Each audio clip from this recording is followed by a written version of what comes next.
Available across the Cayman Islands from Tortuga Distributors. Accept no substitutes. Taste the feeling with Coca-Cola. Brand Source Home Gallery. Inspiring luxury. Caribbean Bakery. Made Cayman fresh. Health City. Now open at Camana Bay 7 days a week. The Ministry of Commerce, Planning and Infrastructure, and by West Bay Pharmacy, taking care of your health. This is For the Record with Ort Connor. Coming to you live from Radio Cayman Studio. For the record. Hear from your government officials, independents, and the opposition on issues that matter to you. For the record. Engage in an open dialogue between residents and lawmakers. For the record. For the record. Informative, impartial, insightful. This is your talk show. 1-800-534-8255. Your calls, your input. This is For the Record. And now, your host, Ort Connor. Good morning, good morning, good morning. O land of soft, fresh breezes and verdant trees, so fair. Today is Friday, the 3rd day of September 2021, right here in the beautiful Cayman Islands. I hope and I trust that everyone had a restful, peaceful, enjoyable evening. Those of you who are on the roads of the Cayman Islands, we urge you to please be extremely cautious. Ensure that you observe the rules of the road. Remember that the life you save may just be your own. So whether you're a pedestrian, a cyclist, or operating any type of motorized vehicle on the roads of the Cayman Islands, we again urge you to please be extremely cautious. If you're celebrating a birthday today, we want to wish you a happy birthday. Or if you celebrated one over the past few days, we want to wish you a belated happy birthday as well. Again, for those of you who have lost loved ones, we want to express our sincere condolences to you. We hope and we trust that your faith will help to carry you through these very challenging times, and that the memories of your loved ones will be a blessing as well. If you're not feeling well today and you're either at home or at a medical facility, we wish you a speedy recovery as well. And before I continue with my monologue, the caution and the plea that we put out to those persons who are using the roadways, the Royal Cayman Islands Police Service, they have also put out a public advisory warning against the use of mobile phones while driving. This was released yesterday, the 2nd of September. And even here on Radio Cayman and For the Record, while we appreciate you calling in, sometimes you're on the road and you may see a traffic situation and you may want to share that with us. We also want to encourage you and to ensure that you do that in a safe manner as well by using a hands-free device. So Royal Cayman Islands Police Service, they have this advisory, says that so far this year, approximately 225 reports of motor vehicle collisions have been received by the police per month. The vast majority of these collisions are reported as damage-only collisions, a large number of which take place during the peak traffic times, which further add to the congestion on the roadways. It is widely believed that the main cause of these types of collisions is distracted driving, with the main offense being using a mobile phone while driving. With schools now in session and an increased number of children utilizing the roadways, the Royal Cayman Islands Police Service will be conducting traffic operations targeting motorists using their mobile phones while driving. Last week, officers issued just under 20 tickets to persons using their mobile phones whilst driving. And there's a quote, "We are encouraging all drivers to give 100% of their attention to driving and particularly not to use their mobile phones during their commute," says Chief Inspector Malcolm Kay. Not only is the use of mobile phones an offense in the Cayman Islands, carrying a fine of $150, but in using your phone while driving, you not only put your life at risk, but also the lives of other road users, including children going to and from school. Let us all do our part to make the Cayman Islands safer by not using our mobile phones while driving while driving or any other forms of distracted driving as well. So that's caution put out by the Royal Cayman Islands Police Service, and as they have noted that they will continue to increase their operations on the road to detect those persons using their mobile phones while driving as well. So, folks, I want to thank you for allowing Radio Cayman and, by extension, For the Record into your homes, into your vehicles, as you traverse the busy roads of the Cayman Islands, into your places of work, wherever that may be. As you know, For the Record is a show produced by the staff and management of Radio Cayman, and it is geared towards keeping you abreast of issues as they arise and play out on the local, regional, and international scene. I am your host, Art Connor, and you're welcome to join me every Monday, Wednesday, and Friday from 7:30 a.m. until 10 a.m. During that period, our phone lines are open. Beautiful radio voice of Miss Susan Watson waiting to take your calls. Those calls can be made on a toll-free number provided courtesy of Flow. That toll-free number, 1-800-534-8255. You can also call us on 949-8037 and 949-6990. If you don't like to talk on the telephone, email us at fortherecord, one word, fortherecord at candw.ky. WhatsApp us, 925-3261, where you can send us a text message or leave us a voice note, the contents of which will be played during the course of the show. And, of course, you can follow us on YouTube simply by subscribing to Radio Cayman live stream.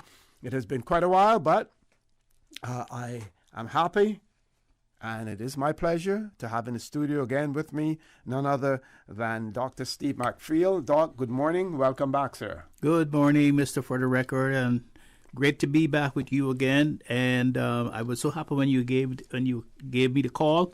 And I would like to say good morning to all your friends in the For the Record land and those in the Cayman diaspora and all of those other people listening to you and listen to Radio Cayman 89.9 this morning. Okay, thank you. Thank you very much.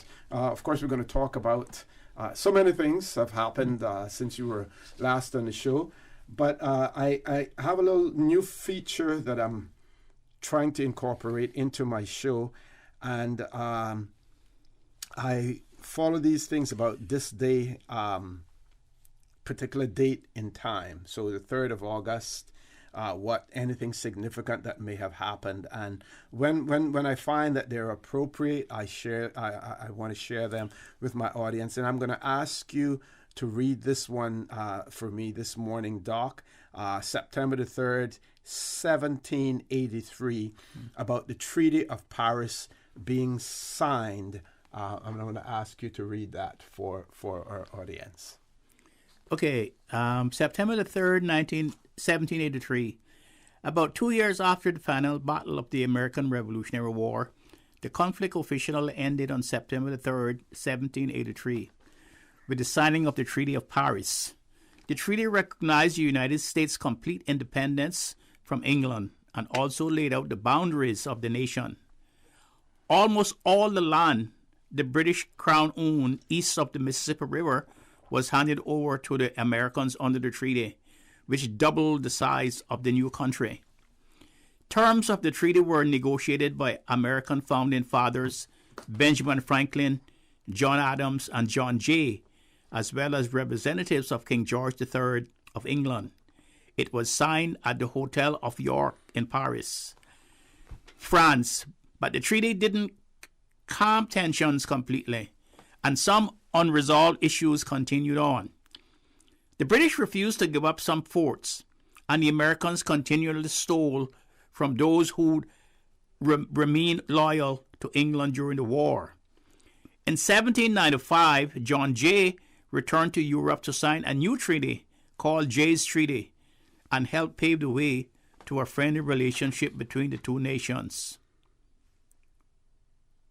Okay, that's it. That's it. Okay. So that happened on this day, 1783. Yes. So it was 1783 when actually the nation of America was founded. I wonder when our nation will be founded. Well, and that's one of the reasons that I'm sharing it with people, to show people that you can be free, you can determine your own destiny. It has been done over the years, and there are very few jurisdictions that are left that have not done that for themselves. So just something we're sharing with you to inspire you as well. Let's give you the COVID-19 update for the most recent one, the 1st of September, and the Chief Medical Officer, Dr. John Lee, reported that 705 COVID-19 tests had been carried out since this was last reported on Tuesday, the 31st of August, 2021. There was one positive test result in a traveler for that. And there is something else that I want to be able to share with you that is extremely important, that I want to share with you, and it has to do with the vaccinations and the cards, because one of our listeners on Monday actually inquired about it, because they wanted to know what was taking place as far as the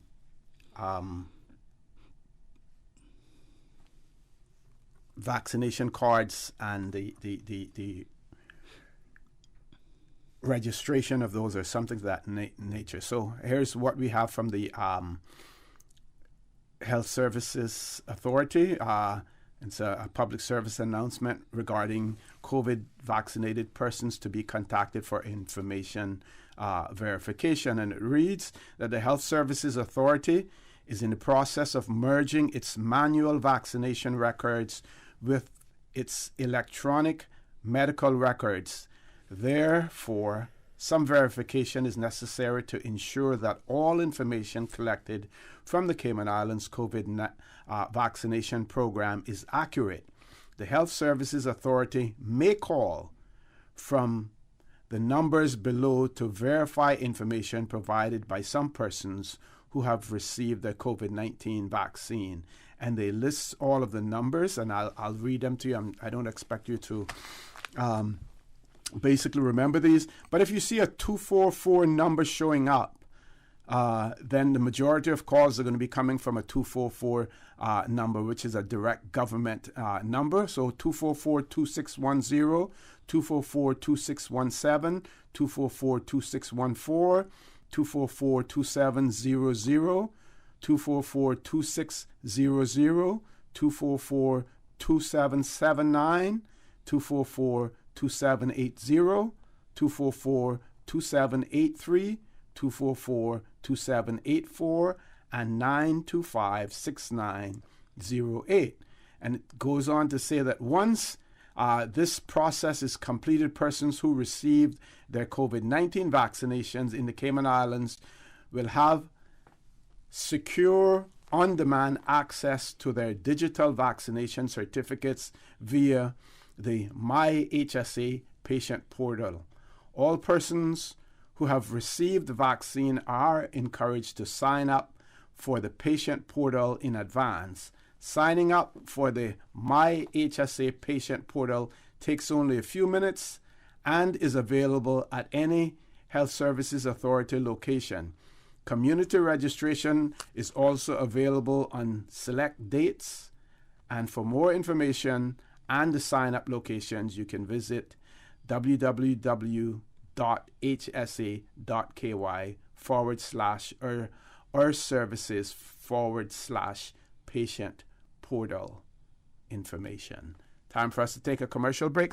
When we return, I'm going to ask Dr. Steve Macfield to share his experience during the tropical storm and how he has, or if he has recovered so far as his property is concerned. So please stay tuned for the record. We'll be back shortly.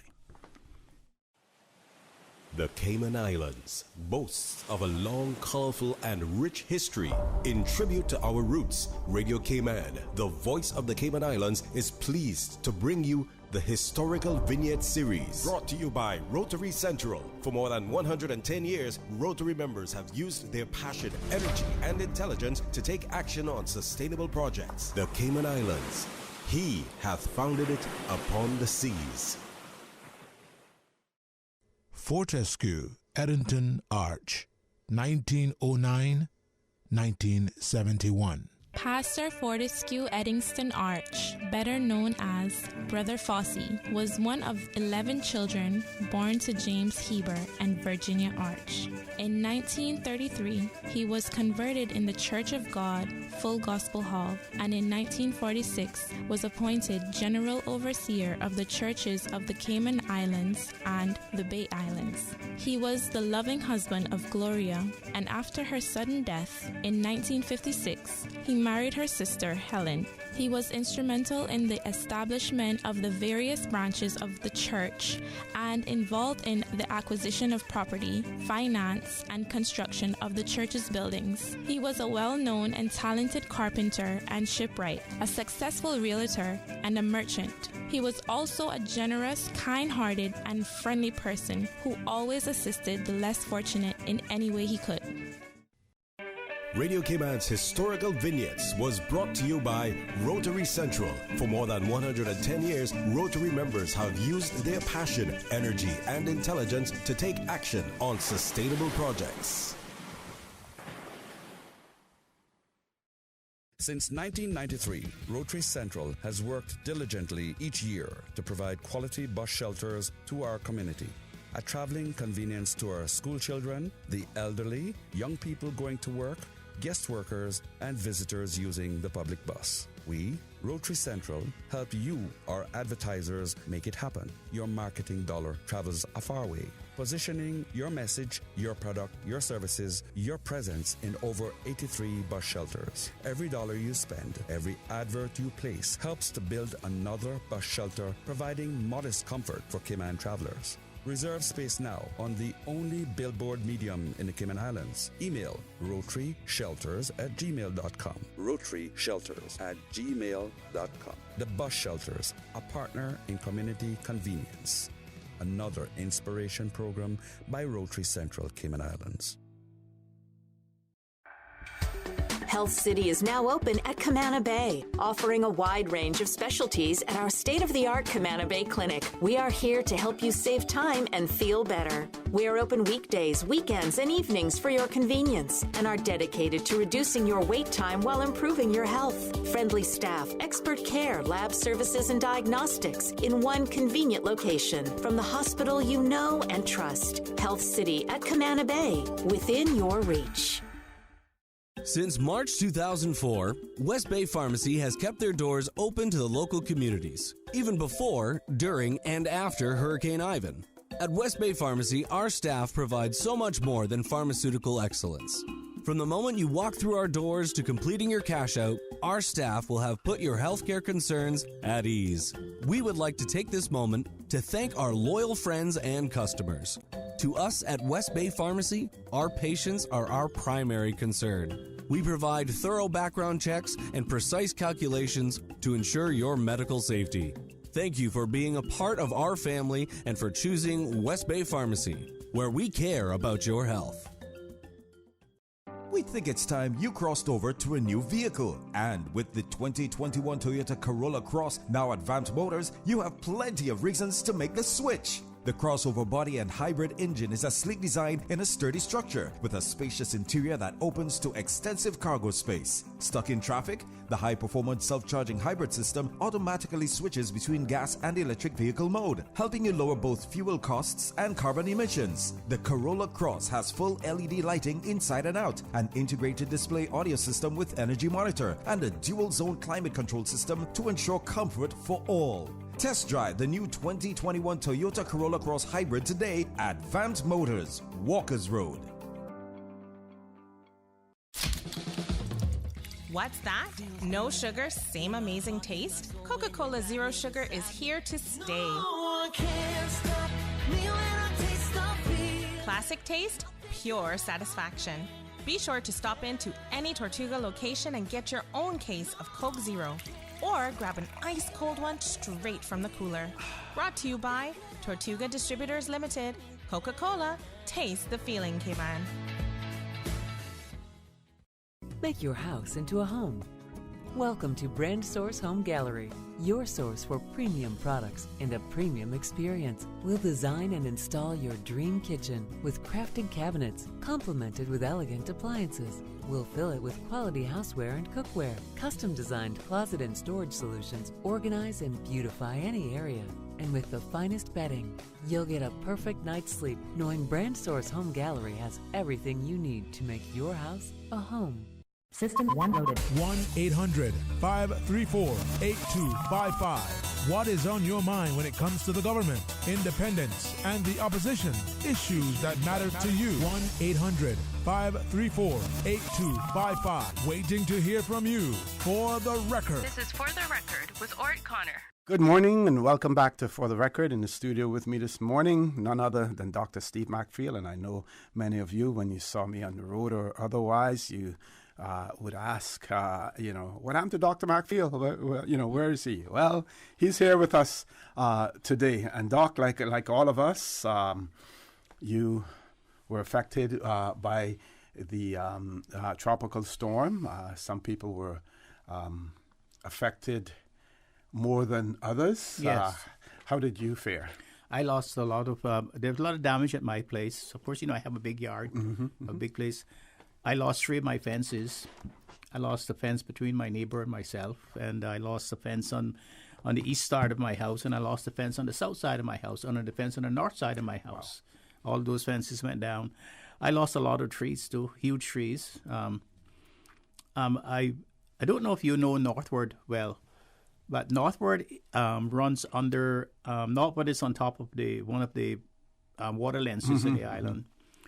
And where I am is very rocky.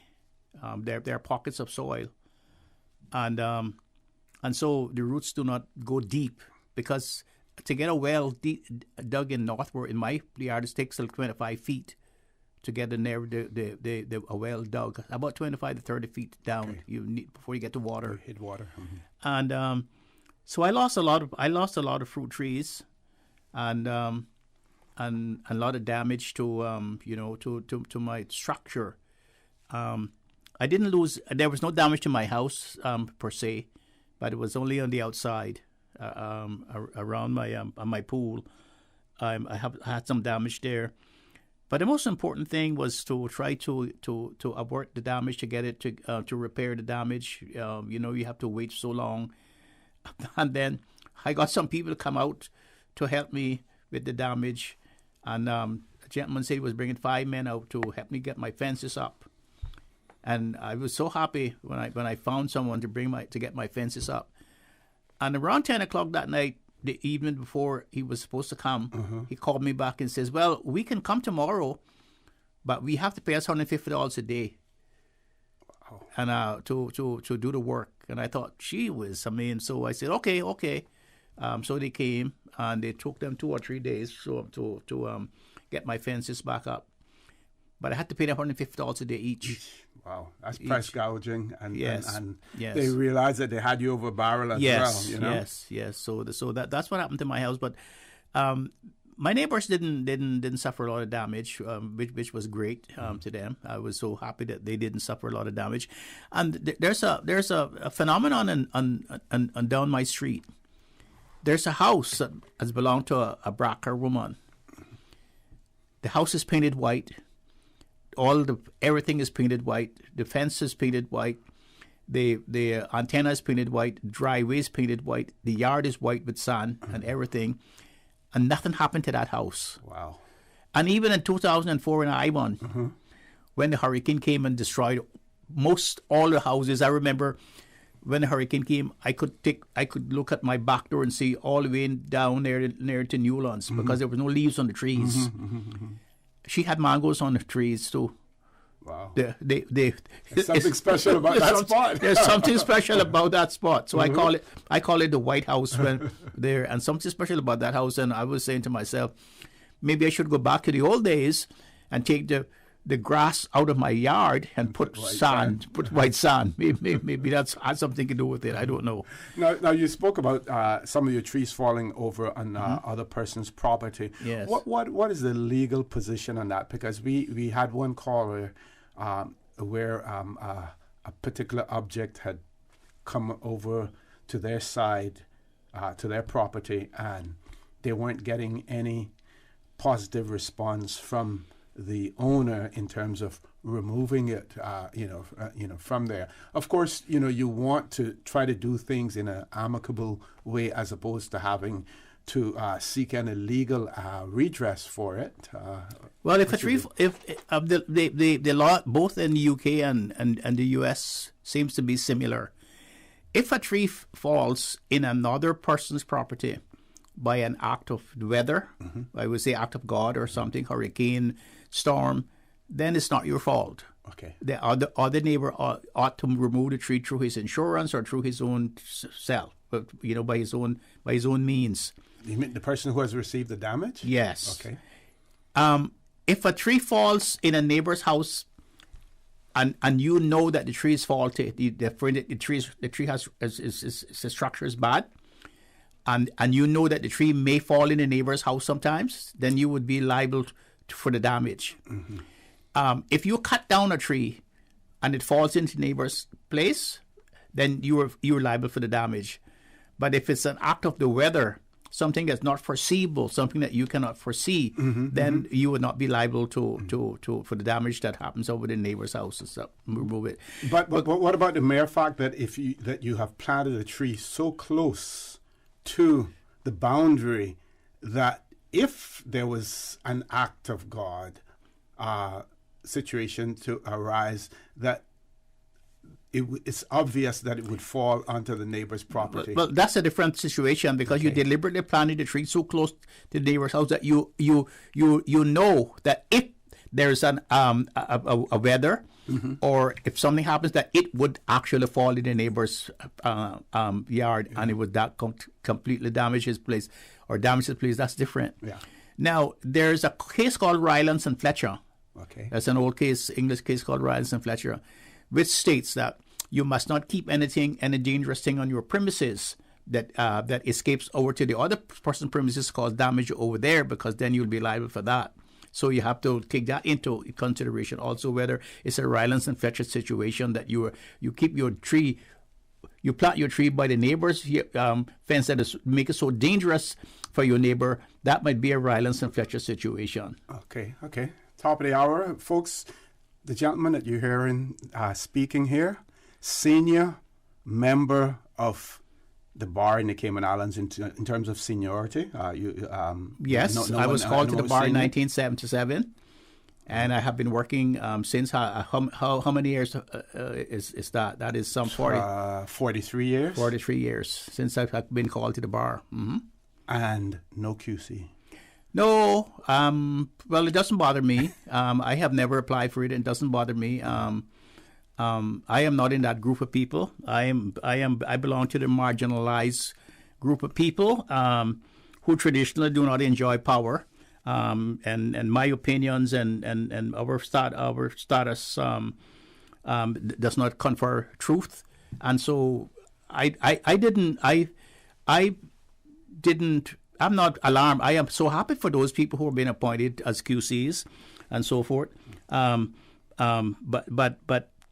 my thoughts have always been crippled and even caged. Mm-hmm. And you know my history better than anybody else, that I am no friend of the UK and I'm no friend of the establishment. Okay. You know that. Okay, and we're going to talk more about that after the 8 o'clock news. Folks, please stay tuned. For the record, we'll be back with Dr. Steve McField immediately after the 8 o'clock news. Studio time now by Foster's is 8 o'clock.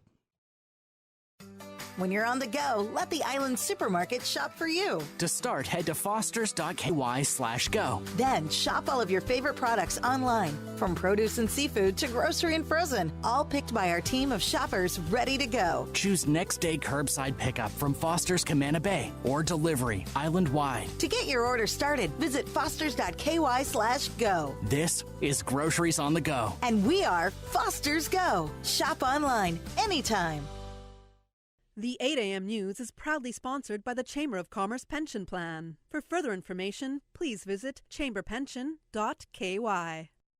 The Cayman Islands Chamber of Commerce Pension Plan. We are here for you. Please be advised that the pension contribution holiday has been extended until 31st of December 2021. Employers and plan members should ensure arrangements are in place for salary deductions and remittance following this date. The Cayman Islands Chamber of Commerce Pension Plan, keeping you informed. For further information, visit chamberpension.ky. And for information as it happens, follow us on Facebook, LinkedIn, or Instagram. Email admin@pensions.ky or call 745-7630. We're here for you. For today's biggest news. Radio Cayman, the voice of the Cayman Islands.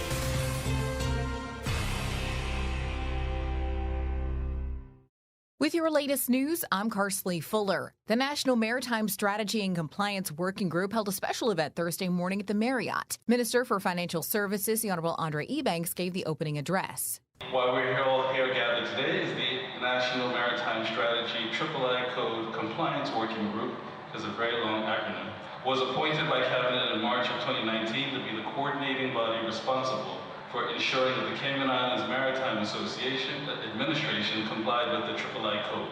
It's comprised of stakeholders from a cross-section of key central government departments as well as statutory authorities. Since its formation, the structure and oversight provided by the working group has enabled representatives of these entities to work collaboratively on a variety of activities that are required to achieve compliance in preparation for the audit next month. Audio courtesy of CIG-TV. During the morning, the Port Authority, the Departments of Environment and Environmental Health, and the National Weather Service each shared progress updates for the working group. The Cabinet Secretary also spoke to critical outstanding issues. Education Minister, the Honourable Juliana O'Connor-Connolly, wants to do more than celebrate schools with excellent status from the Office of Education Standards. As a way to incentivize that without a financial application is that we have made an agreement with the OES, that's the Office of Education Inspection, that those schools who attain excellence will only get inspections every 3 years as opposed to the every 2 years. On Radio Cayman's For the Record, the minister acknowledged the effort involved, but says she's confident the schools can meet the standard. It does take a lot of work, a lot of manpower, but we felt, not only in the ministry, but in the entire government, that unless we are willing to publicly acknowledge what our weaknesses are, we have a zero possibilities and on the balance of probabilities attaining and knowing where we're going to go. Education Minister, the Honourable Juliana O'Connor-Connolly. And Cayman's Chamber of Commerce has shared the news of the passing of past President Burns Connolly. Mr. Connolly was a, quote, tremendous visionary leader in the development industry and worked on some of Cayman's largest projects. He was among the first qualified architects in Cayman. He served as chamber president from 2001 to 2002 as well, during some challenging times as the world and the Cayman Islands were coping with the tragedy of 9/11. His father, Warren Connolly, was a founding member of the Chamber of Commerce, and his mother, Islay, was a recipient of the Chamber's Lifetime Achievement Award in Education. The Chamber says Burns will be missed by the Chamber family and many others in the community. Now with a check of international news, here's the BBC, which will take us out of the newscast. I'm Karsley Fuller from Radio Cayman's newsroom. BBC News, hello, I'm Gareth Barlow. The European Commission and the pharmaceutical firm AstraZeneca have ended an acrimonious legal dispute over coronavirus vaccine deliveries. They've set a quarterly schedule for the delivery of doses under an advance purchase agreement.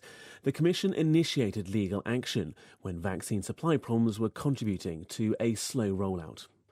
One of Iran's top military figures and a close advisor to Iran's supreme leader, General Hassan Firzabadi, has died from COVID-19. He was 70. The general was promoted by Iran's former supreme leader, Ayatollah Ali Khamenei, to the position of Armed Forces Chief in 1989, a post he held until 2016. Fighting has intensified in Afghanistan between the Taliban and forces resisting the Islamist takeover in the Panjshir Valley. The fighters say they've pushed back a Taliban advance and killed hundreds of them. The European Union and Britain have said they won't recognise the Taliban as the new government of Afghanistan. Russia and China have both indicated a softer stance.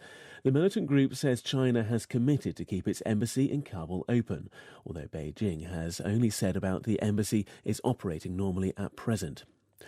The Prime Minister of New Zealand, Jacinda Ardern, says the Sri Lankan terrorist who stabbed 6 people at an Auckland supermarket, critically wounding 3, had been under surveillance since 2016. Ms Ardern said a previous offence of possessing material supporting the Islamic State group had not warranted a custodial sentence. She said a new terrorism laws had been drafted to close the loophole. BBC News. The 8 a.m. news is proudly sponsored by the Chamber of Commerce Pension Plan. For further information, please visit chamberpension.ky.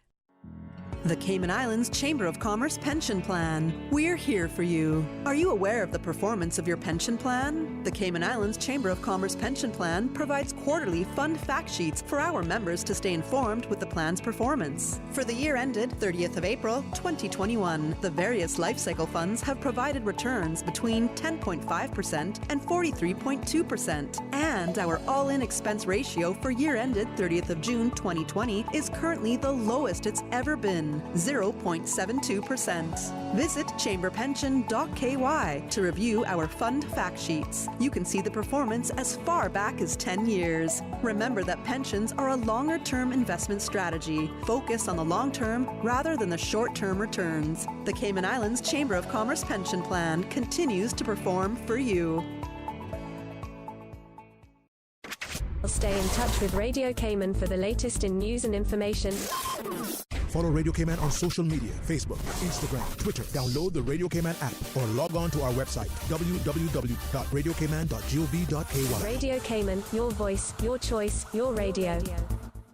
Since 1993, Rotary Central has worked diligently each year to provide quality bus shelters to our community.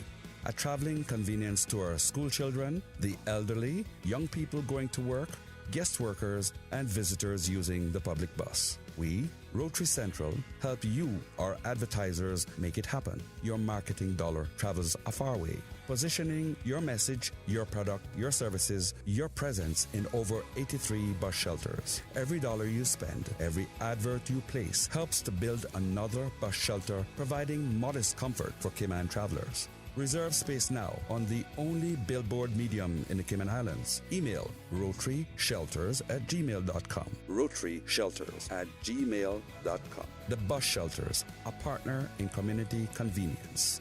Another inspiration program by Rotary Central Cayman Islands.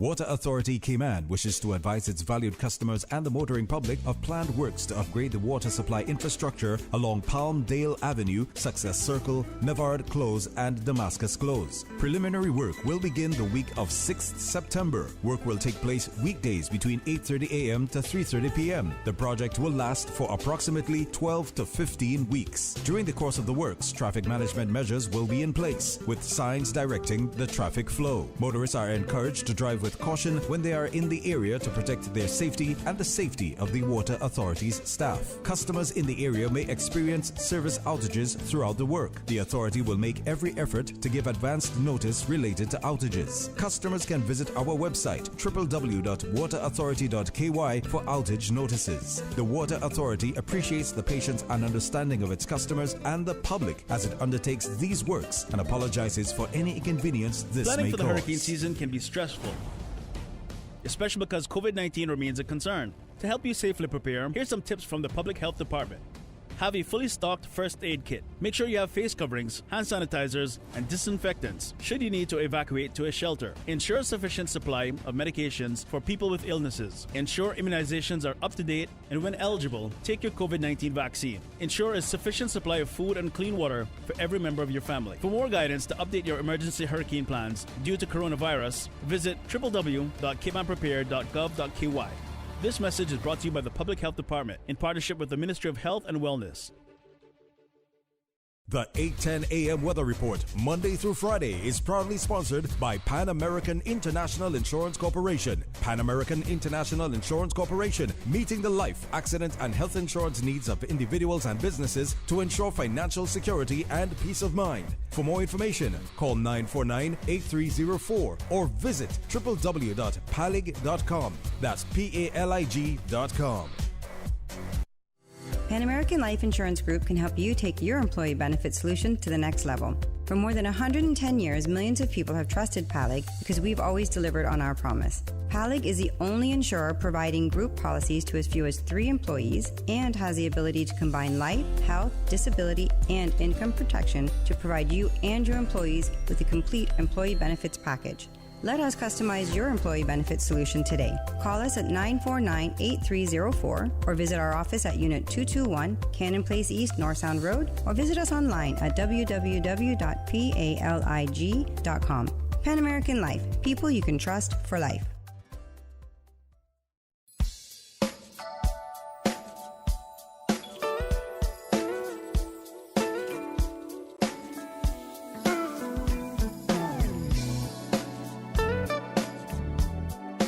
Pleasant good morning.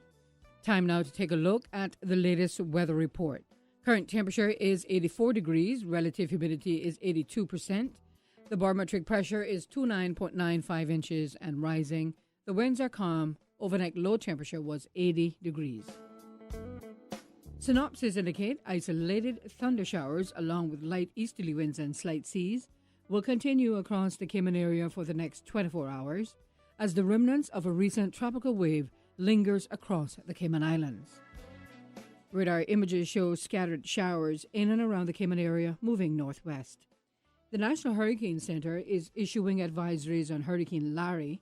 For more information on this storm, you can visit www.nhc.noaa.gov. This system poses no threat to the Cayman Islands. Now, the forecast for the Cayman Islands for today is calling for partly cloudy skies with cloudy spells and a 40% chance of showers and some thunder. Now, showers will be locally heavy at times, and temperatures will be in the upper 80s today. Winds will be east to southeast at 5 to 10 knots with higher gusts in and around heavy showers, and seas will be slight with wave heights of 1 to 3 feet. The forecast for tonight calling for partly cloudy skies with a 30% chance of showers and temperatures falling to the mid-70s tonight. Winds will be east to southeast at 5 to 10 knots, and seas will be slight with wave heights of 1 to 3 feet. Low tide will be this afternoon at 1:23, high tide tonight at a minute after 8. The sun will set this evening at 6:37 and will rise tomorrow morning at 12 minutes past 6. And the outlook is calling for similar weather conditions through Monday morning. The 8:10 a.m. Weather Report, Monday through Friday, is proudly sponsored by Pan American International Insurance Corporation. Pan American International Insurance Corporation, meeting the life, accident, and health insurance needs of individuals and businesses to ensure financial security and peace of mind. For more information, call 949-8304 or visit www.palig.com. That's PALIG.com. We at Pan American Life Insurance Group are here to help you protect your family and your income. For more than 110 years, millions of people have trusted PALIG because we have always delivered on our promise. Life insurance is not only about death, but also about living benefits. We'll help you secure the life insurance, accident and sickness disability income you need to protect you and your family. Call us today at 949-8304 or visit our office, Unit 221, Cannon Place East, North Sound Road, or visit www.palig.com. Pan American Life, people you can trust for life. During these unprecedented times, Radio Cayman, the voice of the Cayman Islands, is pleased to bring you the Cayman Strong Series. The Cayman Strong Series is brought to you by OnCourse Cayman. Visit oncourse.ky to view a full list of wellness services and their qualified team.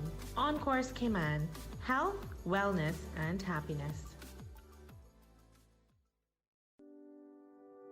Back to school can be a stressful time for families.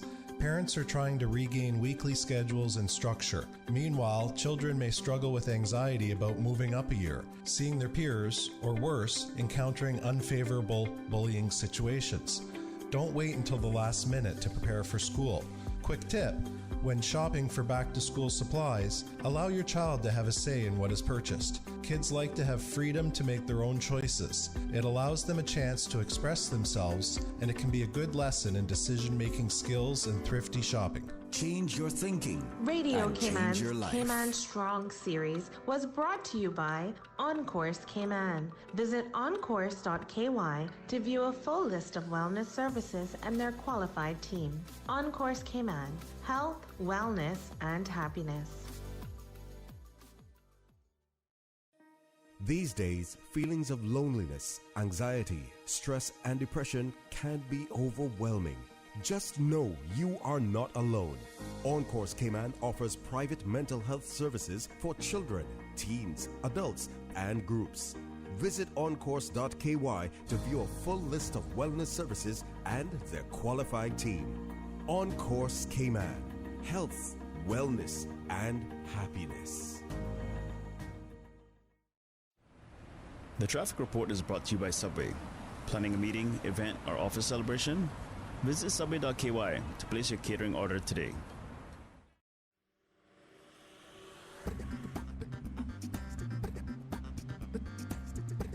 Good morning once again. Let's take a look at how the traffic is shaping up this morning. Coming from the east on Shamrock Road, and as you approach the Linford Pearson Highway, traffic is busy. Slight delays expected. Also busy coming off the Linford Pearson Highway on Agnes Way. Crew Road, traffic is busy in some sections, steady in other sections. And flowing moderately on Edward Street and Shedden Road. From the West Bay 4-way stop, moderate flow of traffic as well. Light to moderate traffic flow on Owen Roberts Drive and Godfrey Nixon Way, and Eastern Avenue traffic is flowing at a good pace. That's the very latest on your traffic. Join us again at about 10 minutes after 12. We'll give you another traffic report. Drive safe, Cayman Islands. You see how hard it's raining? Yeah, and I don't have time to fight traffic and get my lunch from Subway. I have so much work to do. Why don't you order Subway by using the Let's Eat or Bento app? Save time, stay dry, and get your sandwich fast. I never thought of that. Great idea. I'm going to order now. Order me a veggie pizza while you're at it. And a cookie platter for the office. Too busy at work or home? Is the rainy weather stopping you from dining out? Order your favorite Subway sandwich, wrap, or pizza through the Let's Eat or Bento app with fast and reliable delivery. Subway, eat fresh. The traffic report is brought to you by Subway. Planning a meeting, event, or office celebration? Visit subway.ky to place your catering order today. We asked 100 people what they would do with a little extra time. Top answers included hang with friends, sleep, volunteer, walking on the beach, watch TV. But the odd thing is, no one said, stand in line to pay my bill. Funny that. Now Logic introduces Logic My Account. Pay online, view bill history, schedule automatic payments, and more. Go to logic.ky/my account and pay online, not stand in line. Logic My Account. Go on. Give yourself a little extra time. Bake a cake, browse the web, yoga, spring clean. So, do you have your tickets? What tickets? Your tickets for UCCI's first ever alumni homecoming. They're on sale now. Hey, I don't want to miss that. When is it? October 28th. There'll be a dinner gala, silent auction, live entertainment, and more. It's a chance to reconnect with UCCI, past classmates, and those instructors that helped change your life. Where do I get my tickets? At Eventpro. They have discounted early bird tickets for only $75 per person, but after September 25th, prices are due to go up. The alumni homecoming sounds great. I'm going to eventpro.ky right now.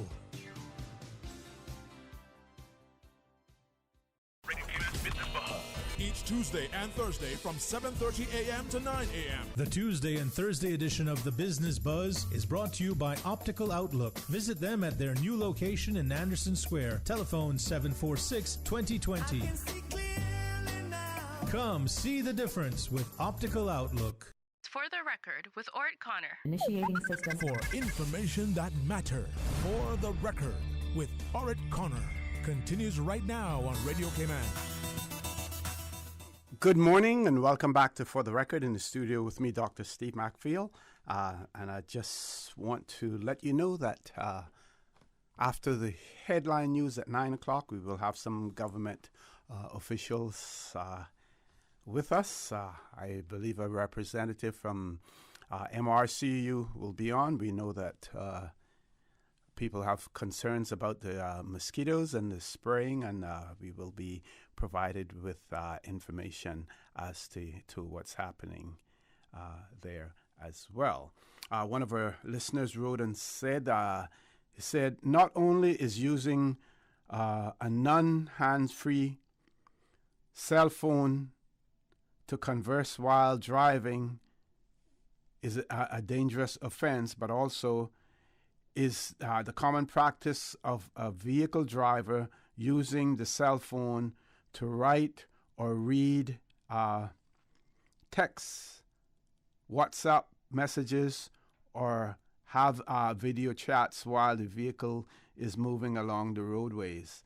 A serious accident waiting to happen. Secondly, it seems that some drivers of fleet vehicles, including delivery vans and box trucks, dump trucks, cement trucks, and even backhoes, feel that it is just fine for them to be on their cell phones while handling this heavy equipment on our roadways. The Royal Cayman Islands Police Service must fearlessly, quote, throw the law books, close quote, on them, because this is simply stupid.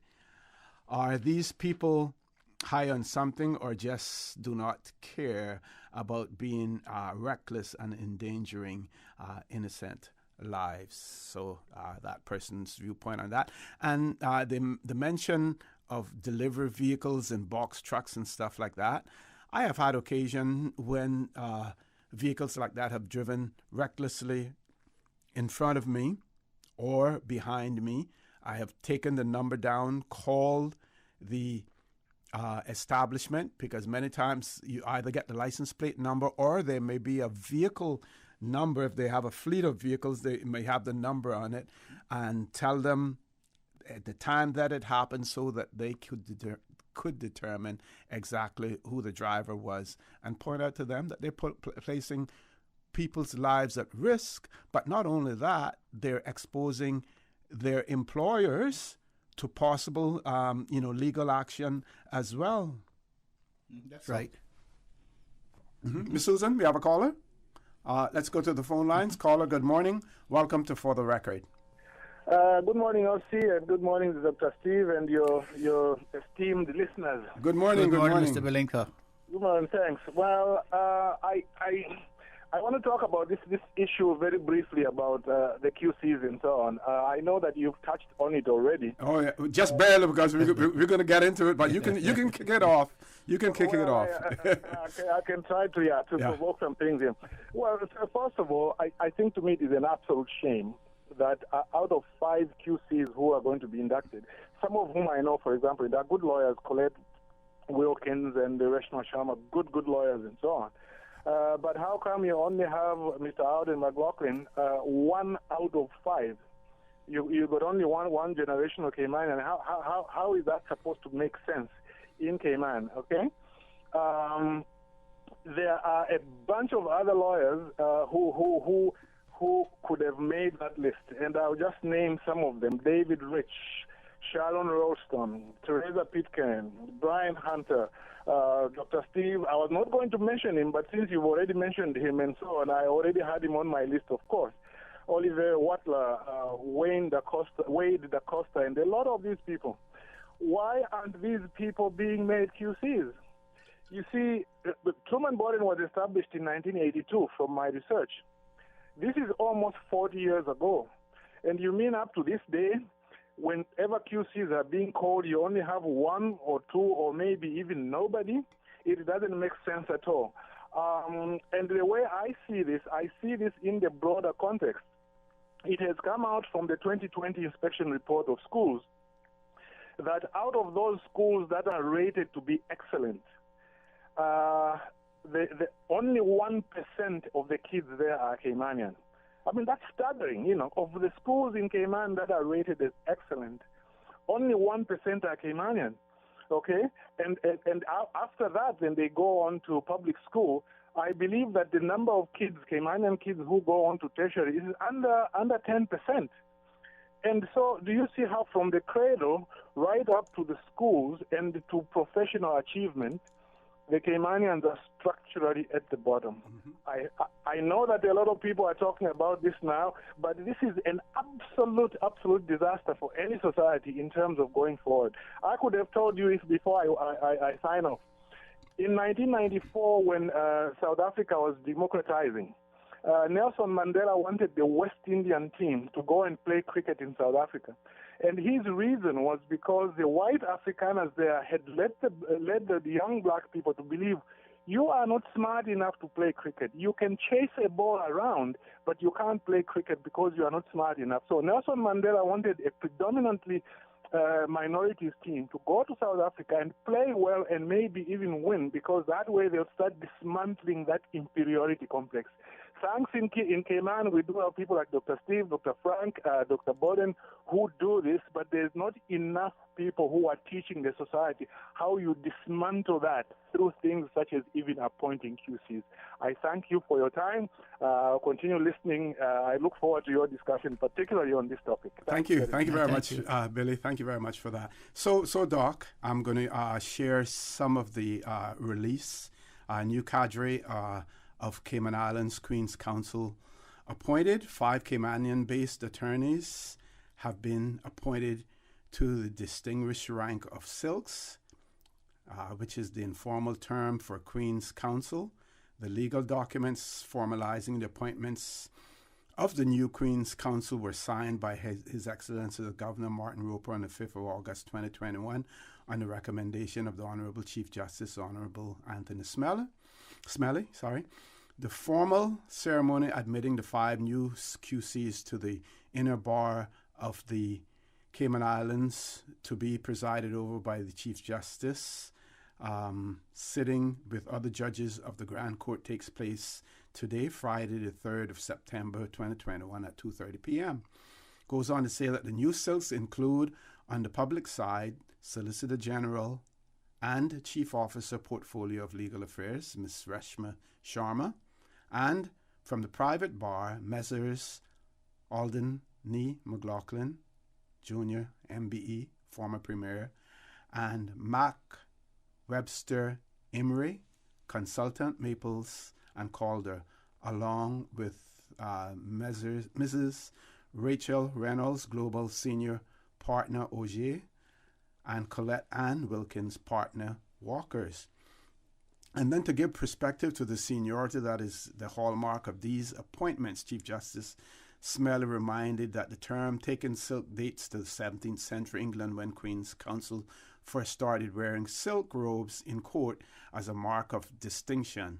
The senior practitioners were instructed by junior lawyers or solicitors, typically in more difficult or complex cases, with work sometimes undertaken on the pro bono publico basis, a practice that continues to today in England.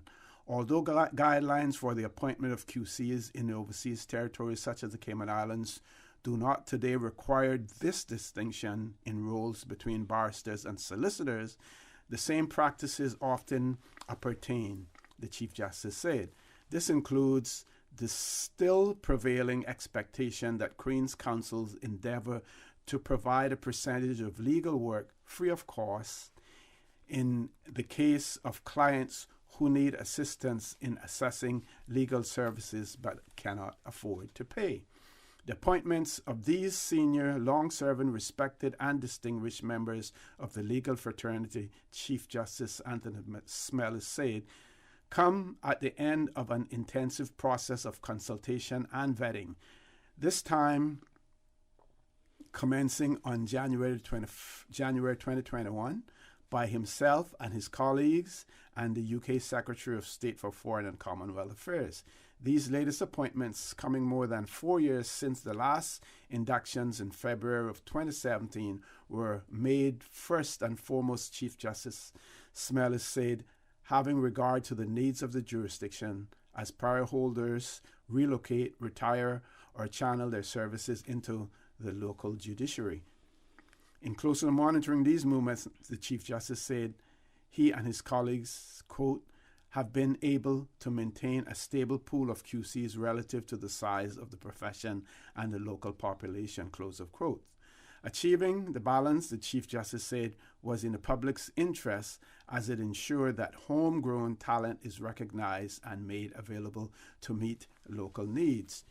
He's quoted as saying, QCs are public officers in the sense that they are available to serve whenever there is a need for the special ability and seniority implied in their appointments. These appointments are a responsibility that my fellow judges and I take very seriously.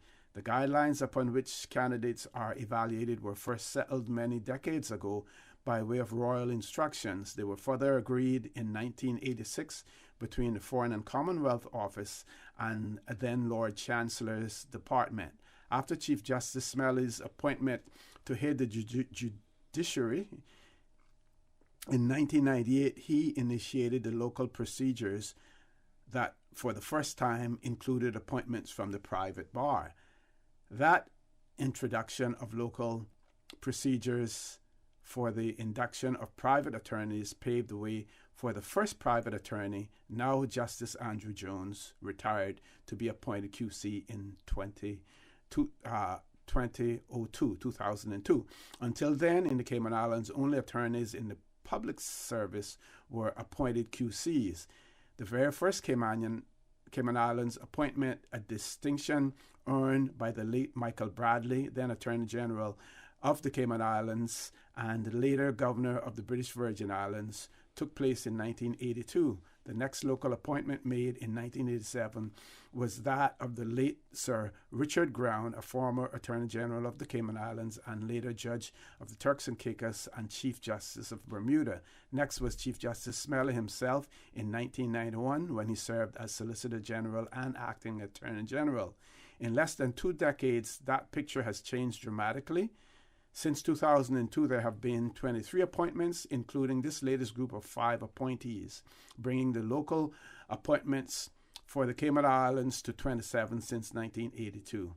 The Chief Justice said that the guidelines governing local appointments closely mirrors those followed in the UK. In fact, he said the local guidelines are more stringent in one important respect, eligibility based on years of experience. UK candidates must have a minimum of 10 years experience since admission to the bar. This compares to 15 years in overseas territories such as the Cayman Islands.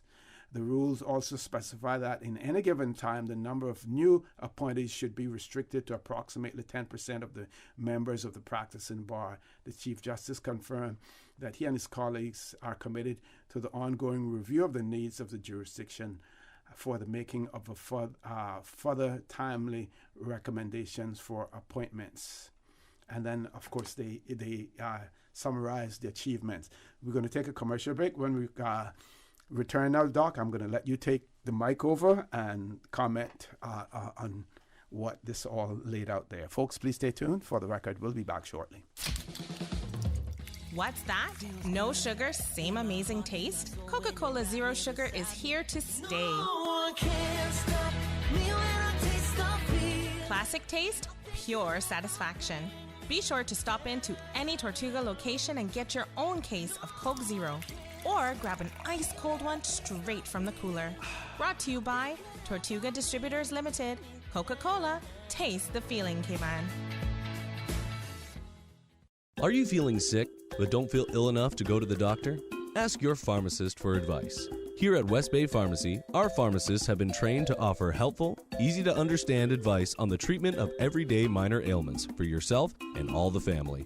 Anything from headaches, cough, and sore throat to cold sores, our pharmacists will know when medical help is needed and will not hesitate to refer you to your doctor if your symptoms demand it. Like doctors, our pharmacists have a professional code, which means all personal information you give them will be treated in the strictest confidence. Visit us today at West Bay Pharmacy, where we care about your health. Health City is now open at Camana Bay, offering a wide range of specialties at our state-of-the-art Camana Bay Clinic. We are here to help you save time and feel better. We are open weekdays, weekends, and evenings for your convenience and are dedicated to reducing your wait time while improving your health. Friendly staff, expert care, lab services, and diagnostics in one convenient location from the hospital you know and trust. Health City at Camana Bay, within your reach.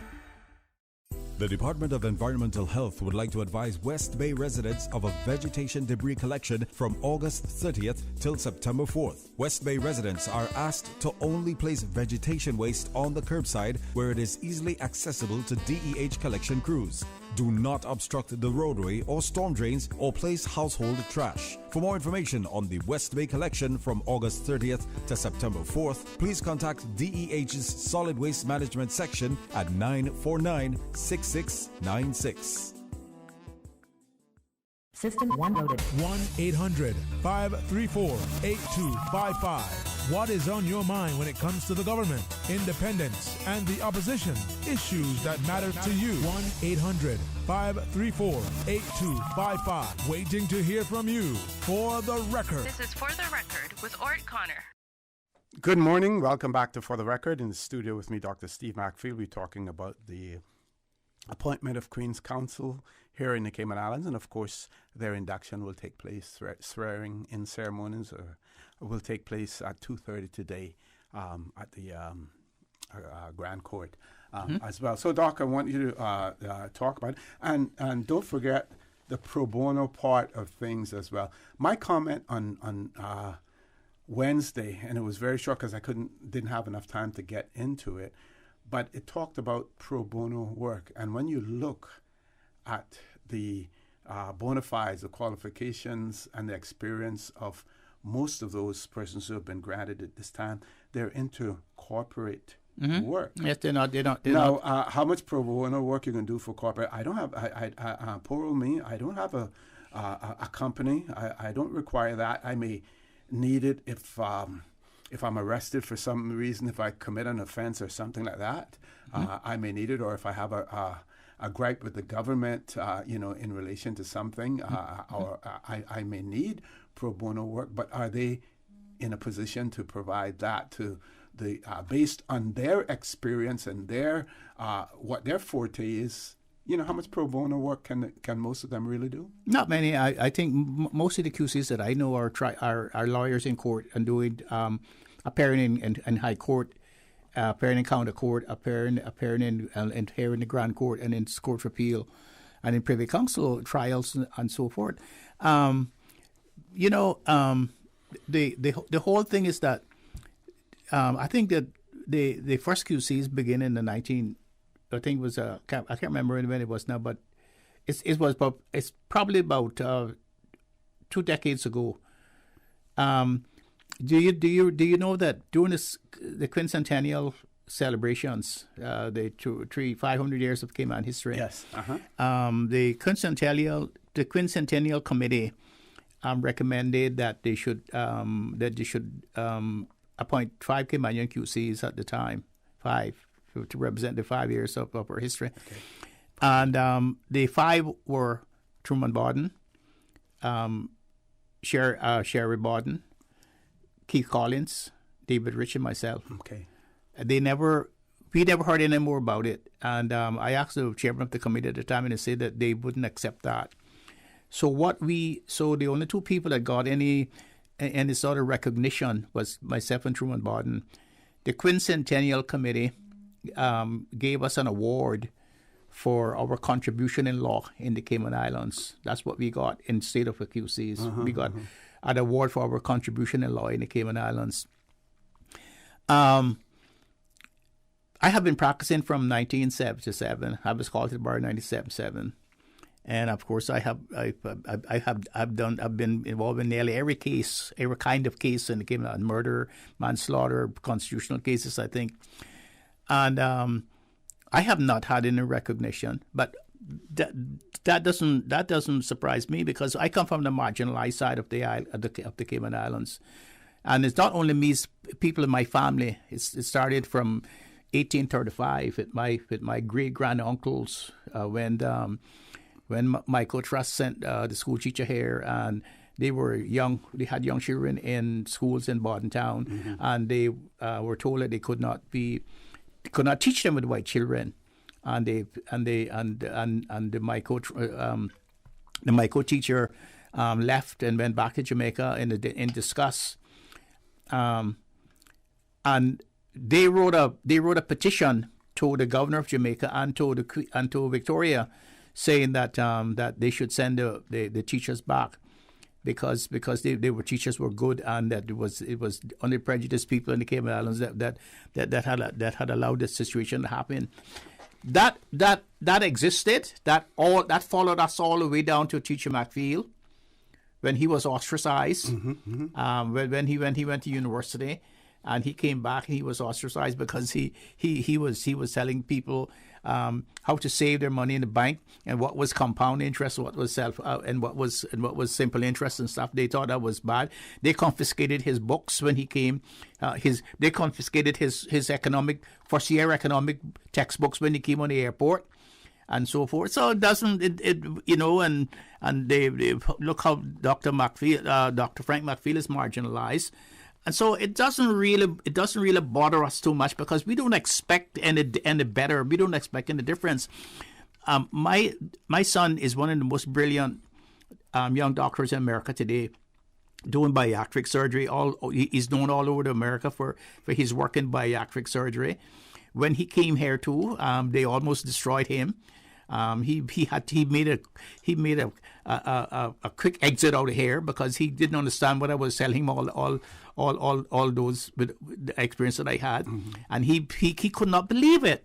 And if anyone wants to know what he's doing now, Dr. Darren McFeel, go and Google his name, and you'll see where he is now, assistant professor at the University of Pennsylvania, and so forth, and doing all kinds of work in bariatric surgery and curing diabetes and so forth. So that doesn't bother us, because history, we already have our name marks in history, and people probably don't know who I am here. A lot of Caymanians don't know my background. They think they know. They only believe what they hear somebody tell them, but they don't know anything about my background. But people in the outer world know my background. And people don't know that at one time I had almost one client from 1981 until 1984. And you know who that was? That was the great United States of America. I was doing all the work for them, and it letters of requests. And letters of rogatory, letters of requests until the MLAT Treaty came in. When they signed the MLAT Treaty in 1985, they didn't need my services anymore, because now it's from government to government that they get the information. But that's who I represented in Cayman Islands. I got a lot of flack for that. I never got into work in the private sector, in the banks and things like that, because they thought I was a spy for the United States and so forth. A lot of people don't know. I appeared before the United Nations, and people were amazed in the United Nations about my knowledge about the UN, because one time when I didn't want to come back to Cayman Islands, I wanted to get a job in the UN, and that was predicated on what I had seen in the movie with Sidney Poitier, Just Who Came to Dinner. And you remember when he was a doctor in the United Nations, and that was a big thing that a black man could be appointed by the United Nations to go all over the world to do medicine. I thought that I would be a diplomat, but at the time when I was studying in Canada, I was not a Canadian, and so I was not a Canadian, and so you would have to be a citizen to be able to get appointed to those posts. And of course, I would never get appointed from Cayman, because you know what happened to me when the UN, when I wrote when my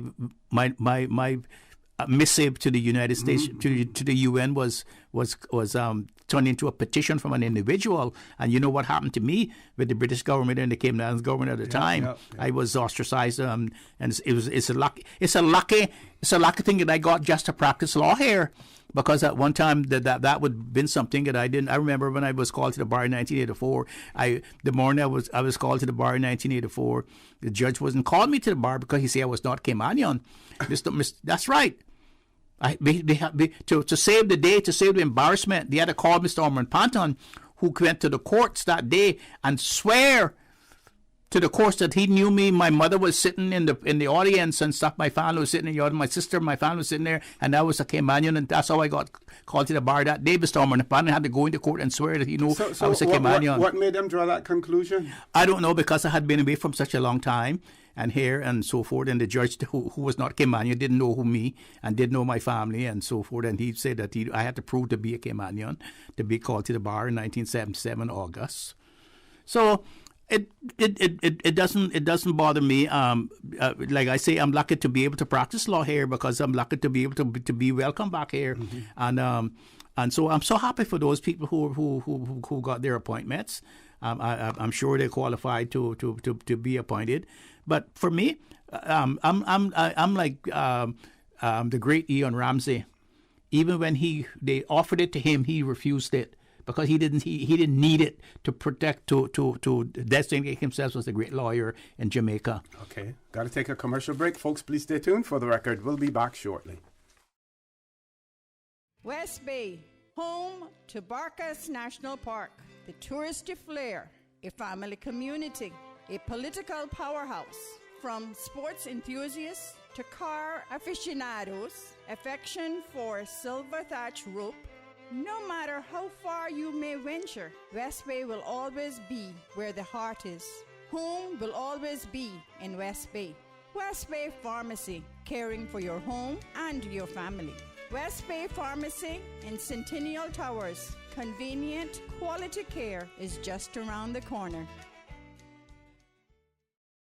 Make your house into a home. Welcome to Brand Source Home Gallery, your source for premium products and a premium experience. We'll design and install your dream kitchen with crafted cabinets, complemented with elegant appliances. We'll fill it with quality houseware and cookware. Custom-designed closet and storage solutions organize and beautify any area. And with the finest bedding, you'll get a perfect night's sleep knowing Brand Source Home Gallery has everything you need to make your house a home.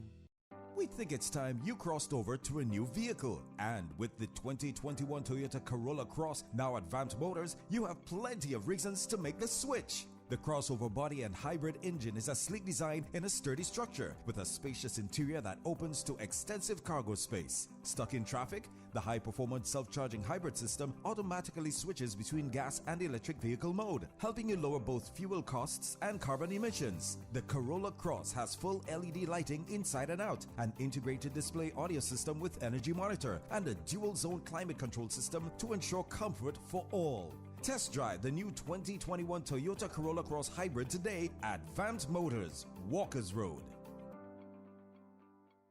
For the record with Ort Connor. Initiating system. For information that matters. For the record with Ort Connor. Continues right now on Radio Cayman.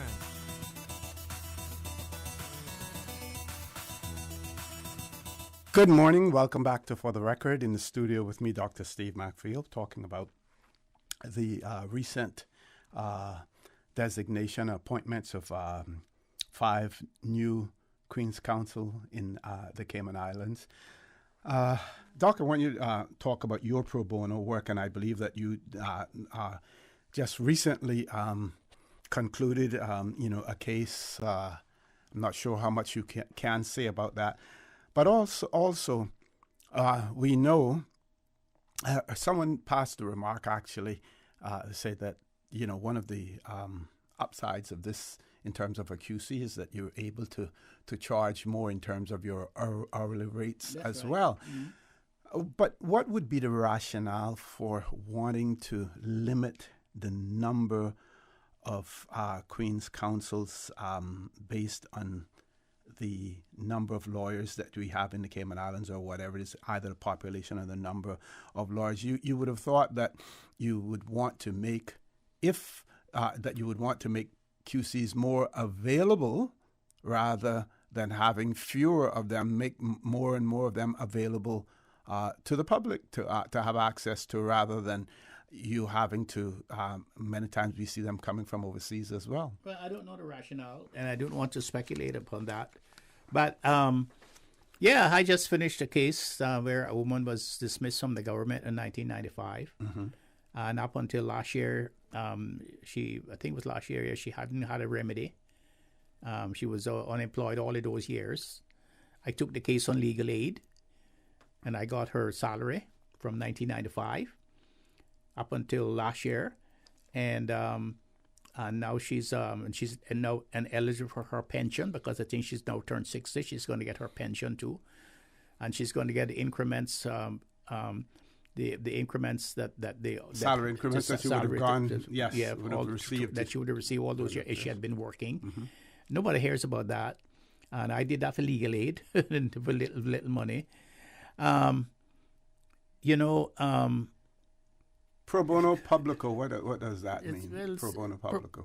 Pro bono is when you do for free. For free. Yeah, free. And the publico part of it is in the public in the public interest. Okay. But but when I first came back to the country, like I say, I am not from the social and economic class of some, like some other people are from that class, because you have been marginalized into a particular position.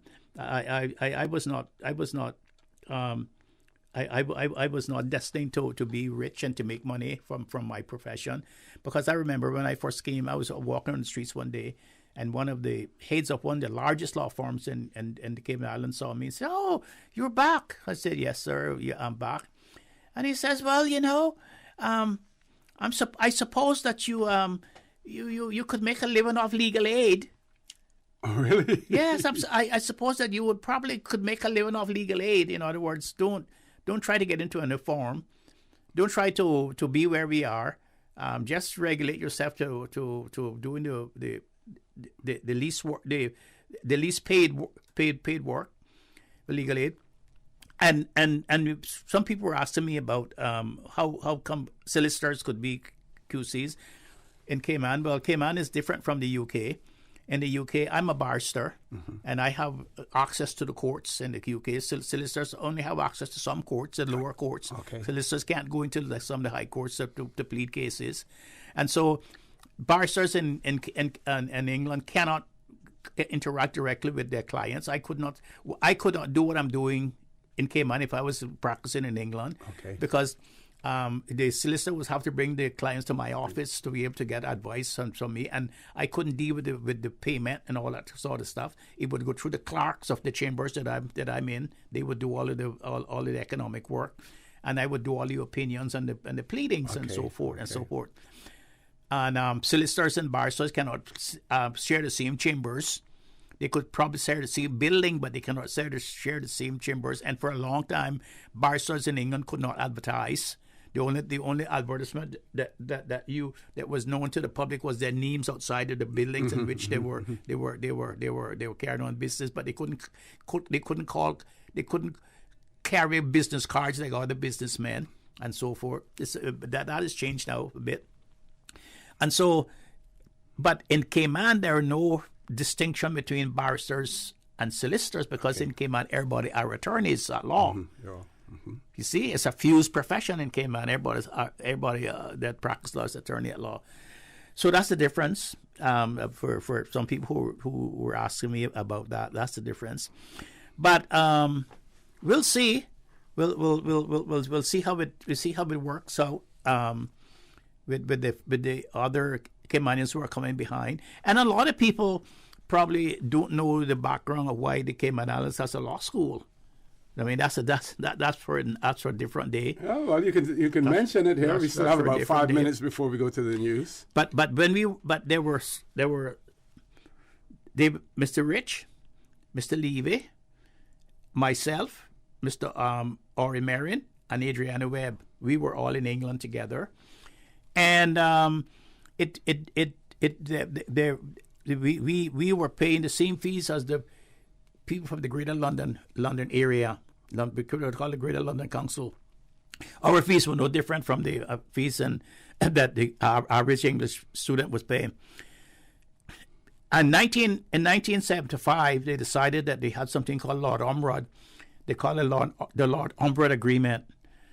Now, up until then, you could go to England.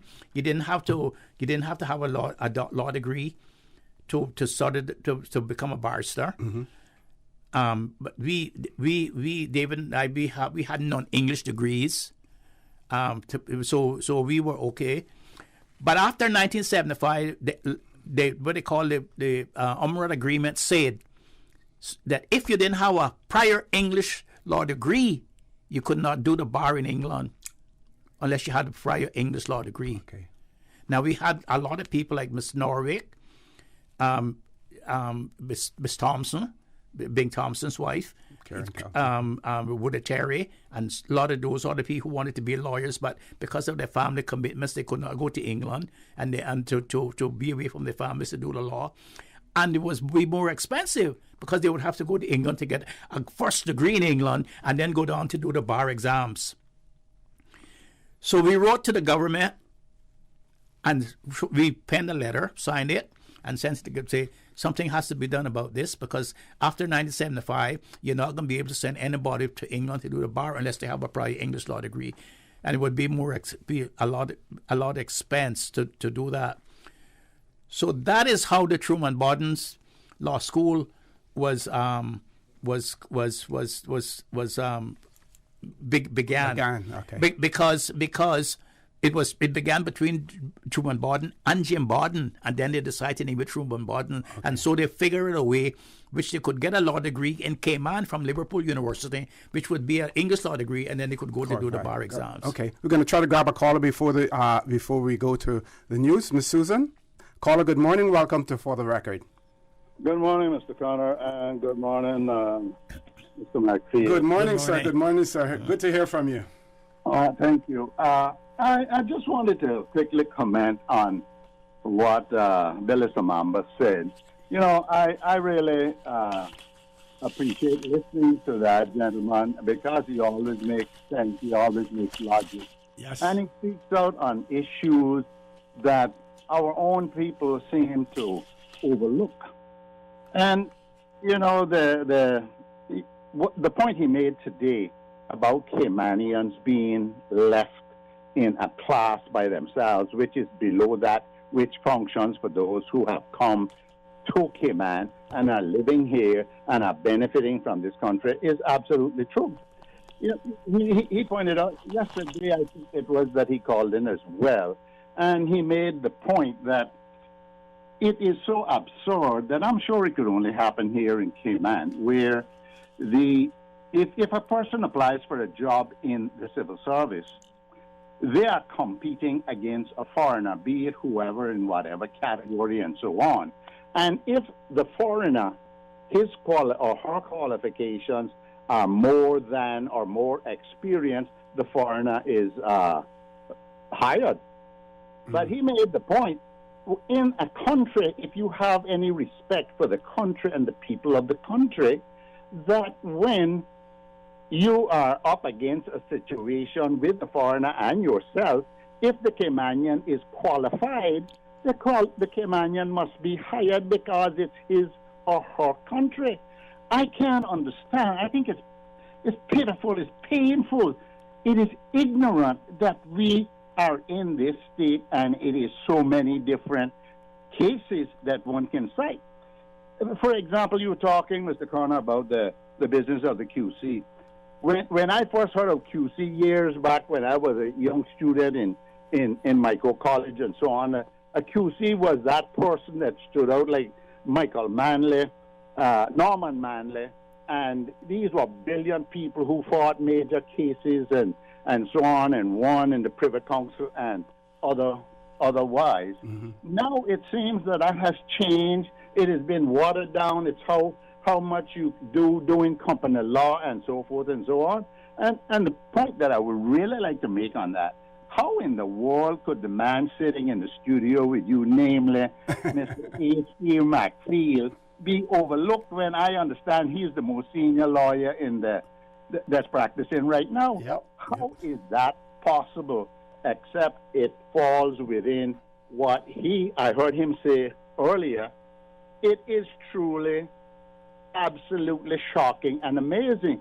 And I wonder when the Caymanians are going to understand that if they don't stand up, if they don't speak up for their rights, people are coming here and added by the thousands to our number that is outnumbering us 10 to 1.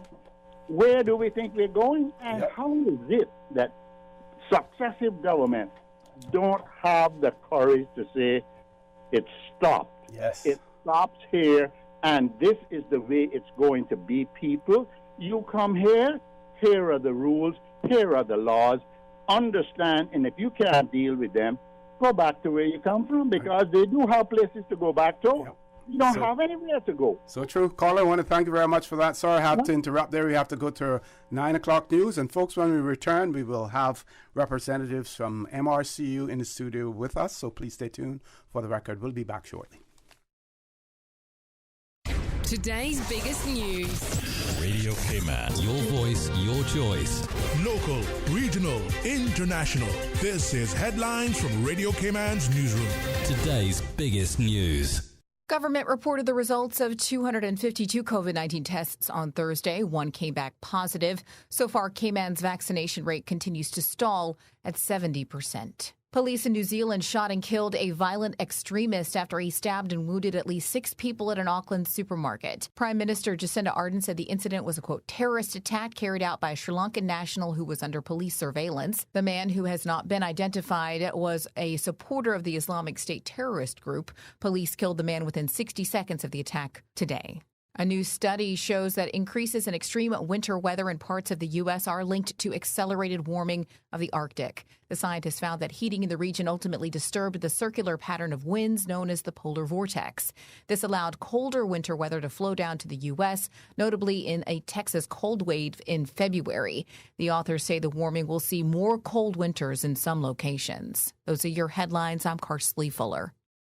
For the latest in news and information, follow Radio Cayman on social media, Facebook, Instagram, Twitter. Download the Radio Cayman app or log on to our website, radiocayman.gov.ky. For the record, with Ort Connor. Initiating system. For information that matters. For the record, with Ort Connor. Continues right now on Radio Cayman.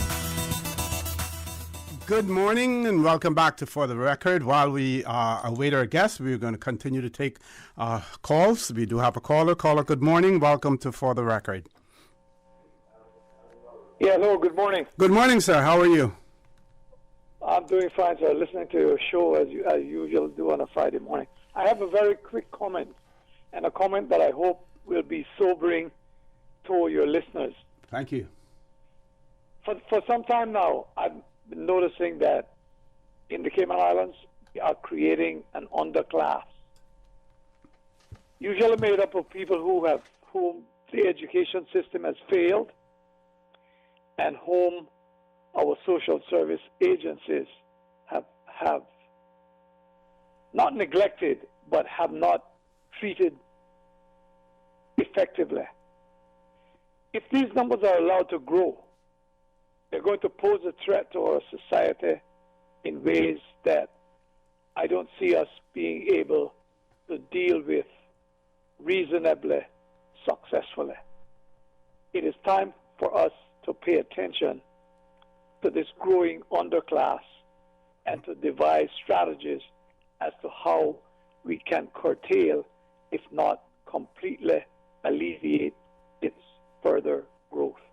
Every day, I hear complaints about people being left behind, many of them through no fault of their own. And while it is not expected that the government, any political directorate, will be able to solve every case, we have to find a way of developing strategies, whether we're going to work with NGOs or the private sector, to staunch this growth. Otherwise, we will be creating what Thomas Hobbes wrote about a Leviathan, in which the majority of the people's lives will be nasty, brutish, and short. So true, so true. So true, Mr. Barton. So that is my observation. That's my comment. I'm researching a work which I have entitled Paradise and the Plantation, because for a long time I've said that there are two Caymans. We are a duality, a society which is a duality. Paradise for some and the plantation for the majority.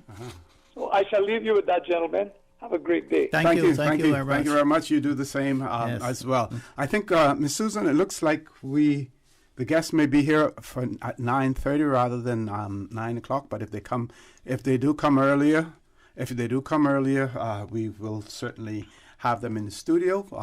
Meanwhile, just want to remind you folks that we're going to keep the phone lines open until that time comes about. I have one that is extremely important here. There's some persons who says from the storm Grace, or since ever since Storm Grace came and left, there is an awful stench all day long in the Savannah, Newlands area. It is awful and makes you feel nauseated. And they're wanting this to be brought to people's attention. Say that persons having difficulty even going out and walking their pets without feeling sick.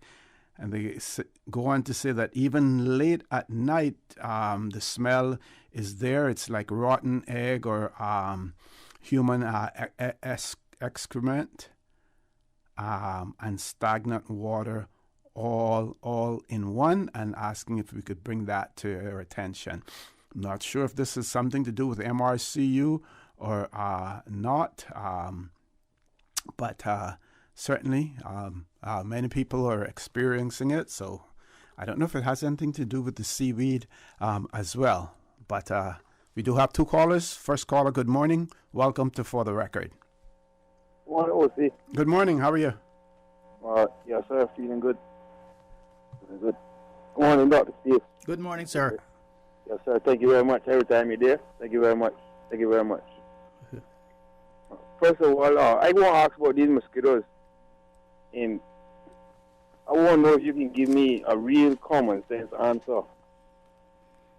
On a law degree answer, if you can. Tell me which part you know about fighting mosquitoes with other mosquitoes makes sense.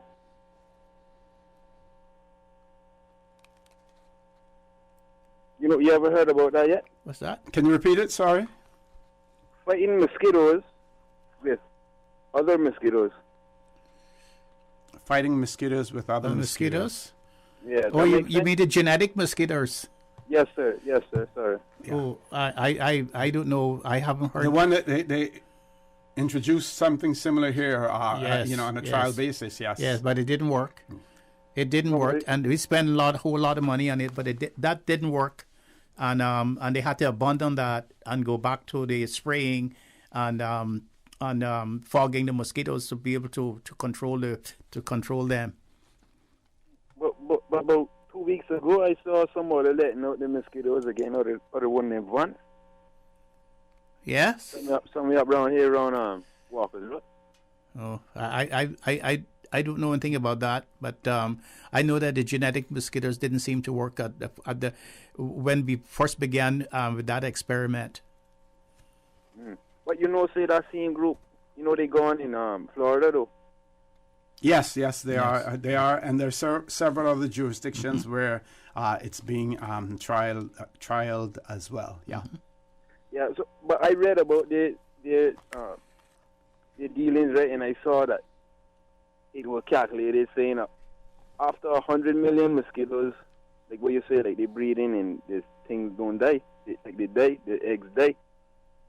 The 100 million, it comes out to be that there has at least one that will make it and will be altered. You understand? Mm-hmm. So, and no joke, I slapped one of these mosquitoes and I saw it fly right off, Yes. Okay. It must be a bionic mosquitoes too. Yeah. Bionic mosquitoes. I don't know. Caller, thank you very much for that. We're going to try to grab as many calls as we can before we have our guests in. Next caller, good morning. Welcome to For the Record. Good morning, caller. Caller, good morning. Welcome to For the Record. Good morning. Good morning. Good morning, Mr. Connor, and good morning, Dr. Steve. Good morning, ma'am. I couldn't resist calling this morning, and I was really hoping that you would be there. But I just wanted to say how disappointed I was yesterday when I heard the list of names, who had been given the QC status, because I really thought your name was going to be there. And I think I would reserve the rest of my comments on that. But just to say, I'm really, really sorry that you were not included there, because I can't think right now of a more deserving attorney on the island who should have been considered for that. I mean, you can correct me if I'm wrong, but my understanding of being considered to be a QC has to do with the length of time you've been practicing and also, victories and so on in criminal cases. Now, you can correct me there, please, Dr. Steve. And I have a question, Dr. Steve and Mr. Connor. I don't know if either one of you thought about this or, if you could shed any light on this thought, especially now that we Caymanians are experiencing the problems, with traveling to Jamaica for visas, and especially with the condition that Jamaica is in. I was wondering if it is possible now that our government would consider trying to get an embassy here, if not on a permanent basis, but at least on a quarterly basis, because this has become really, really impossible now for Caymanians to get a renewal. I'm not talking about a first-time visa, a renewal. Appointments now are not available until 2023. Wow, wow. So I just wondered, what your thoughts would be on that. I say that going back in time when my national hero, Mr. Ahmed Panton, was trying to get it here, and they said no because the population was too small. Certainly that could not be a reason for not doing it now, because we're so much overpopulated now. I would think this would be a good time to do it. Okay.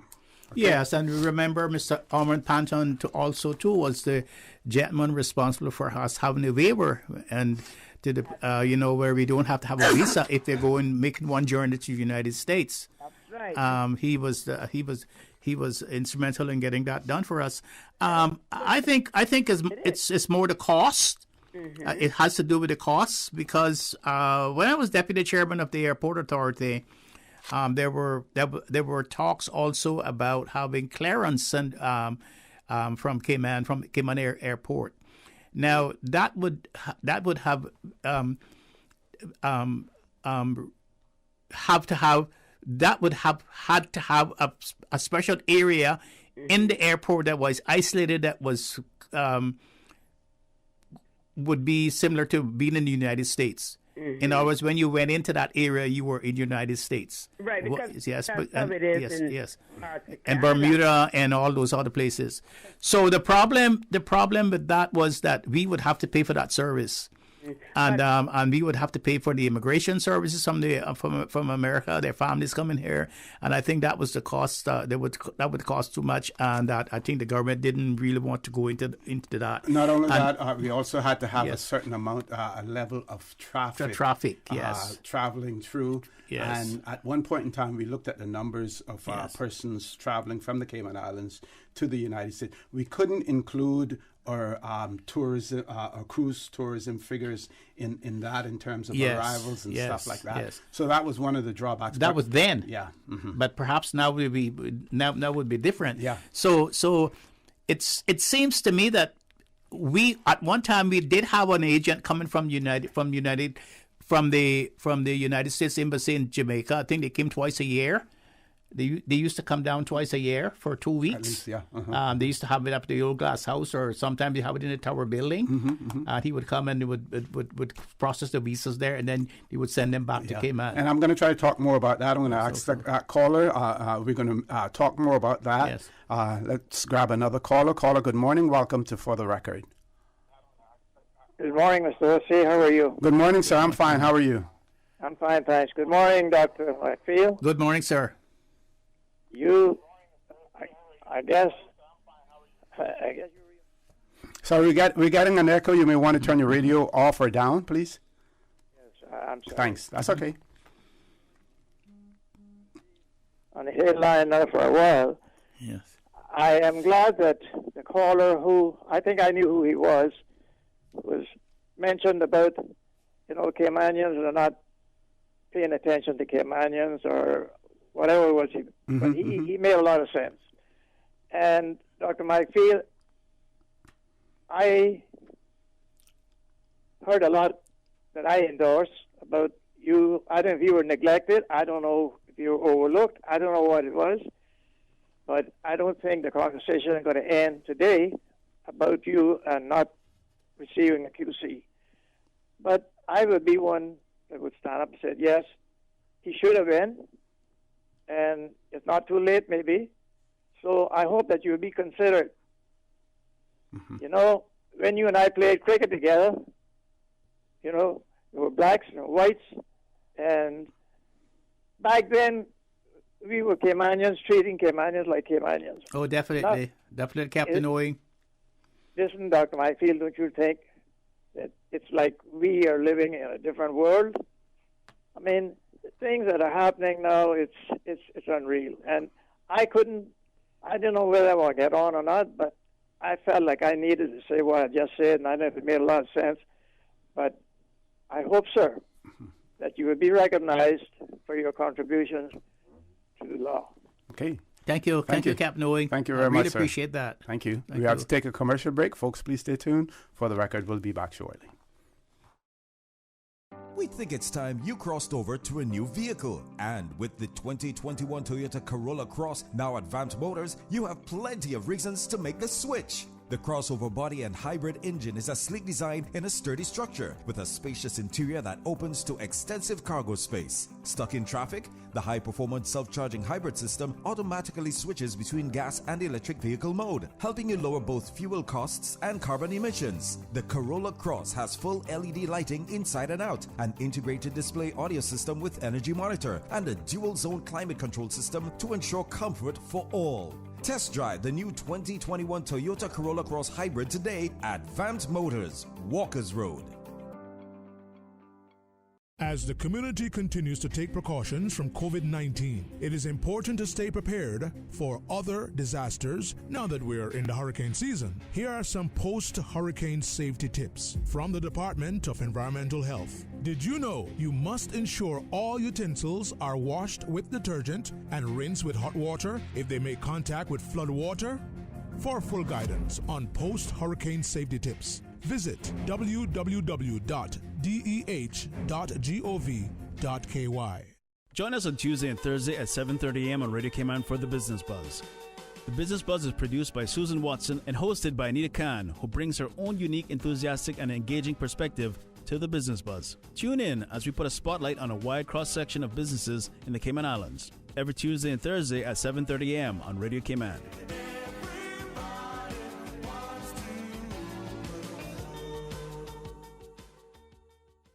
For the Record with Ort Connor. Initiating system. For information that matters. For the Record with Ort Connor. Continues right now on Radio Cayman. Good morning. Welcome back to For the Record. Dr. McPhail in the studio with me. We have two callers, but before we go to those callers, I just want to cover some things with the caller before the last one in relation to the U.S. There's several steps that have to be taken in regards to this if we want this done. My suggestion is, and I may sound like a broken record, but there were times in the Cayman Islands when the government engaged lobbyists in the United States to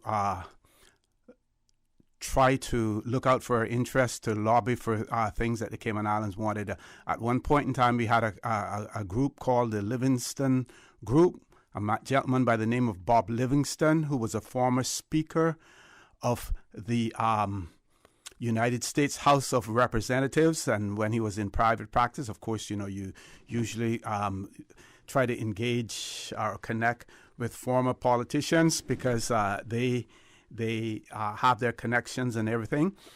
So that needs to be done. We also need letters of entrustment from the United Kingdom government to be able for us to deal directly with the United States. We're allowed to deal with our CARICOM countries. All of that is spelled out in our Constitution. But in certain respects, we need letters of entrustment for us to be able to conduct our foreign affairs with other countries. The other point is we have a Democratic administration in the United States now. This would seem to me to be a perfect time to approach them with this. We're not likely to get as much resistance as we would have gotten from Republicans. Of course, Republicans, if they can keep you out, they prefer to keep you out rather than letting you in. So that is another, factor as well. And some people, like the caller said, even if we could just restore them coming at certain intervals to the Cayman Islands to deal with visa applications solely for Caymanians, not for people who are here on work permits. They would have to go through the regular process, but solely for Caymanians. That would be some of the things that we should be looking at as well. Let's try to grab the two callers. First caller, good morning. Welcome to For the Record. Good morning, O.C. How are you? Good morning. I'm fine. How are you? Yeah, not too bad. Good morning, Dr. Marfield. Good morning, sir.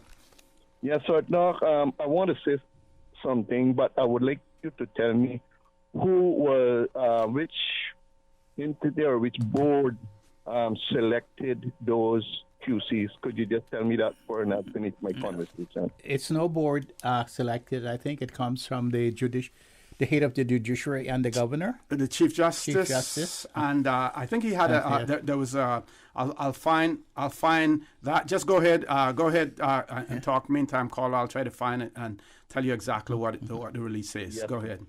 Well, good morning, Mr. Marfield. Now, Dr. Marfield, you know exactly why you were not chosen. Oh, I know. You know exactly. I know that from 40 years ago. You have two things against you. It is you're down to earth Caymanian, and you tell the truth, and you're not afraid to talk. That's one. And then being a Caymanian and your color. Those two go against you. But you were supposed to be the first one being called.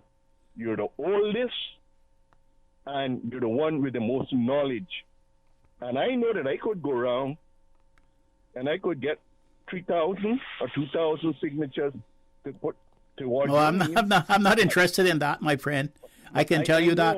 I know because I can tell you that right now. I'm not interested in that. If they didn't respect you before, but they know that you're qualified and they know that you can do the job, but it's because you are too outspoken. And well, I'm not an establishment man. I made that quite clear, and that was quite clear from everybody that I was not part of the establishment. I have never been. My family has never been part of the establishment, and that is history. That is a historical fact. We have never been part of the Cayman establishment. So, yep. And the part with that, sir, those same people that done that selection know you quite well. They know you quite well. Okay, caller, I'm going to ask you to listen in later. I'm going to give you the information in terms of the selection process. We want to try to grab another caller before the break. Caller, good morning. Welcome to For the Record. Good morning to Dr. Marfield. Good morning. Good morning. Yes, I'll be short. I was very shocked to know or to learn that Dr. Marfield wasn't called. And what would shock me was the previous premier that he was called. And another shock was that in 1994, I think it was, it cost him $50 to find out where Tunisia was because he didn't know.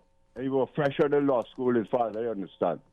And I mean, how can the whole Cayman Island people just brush this off when you have people that should be knowledgeable get in a post as Queen Counsel or whatever they have it for it, which I think that's a pile of rubbish because they don't seem to screen the people or who it is that have the most intelligence when it comes to the law in the Cayman Islands to submit the names for these people.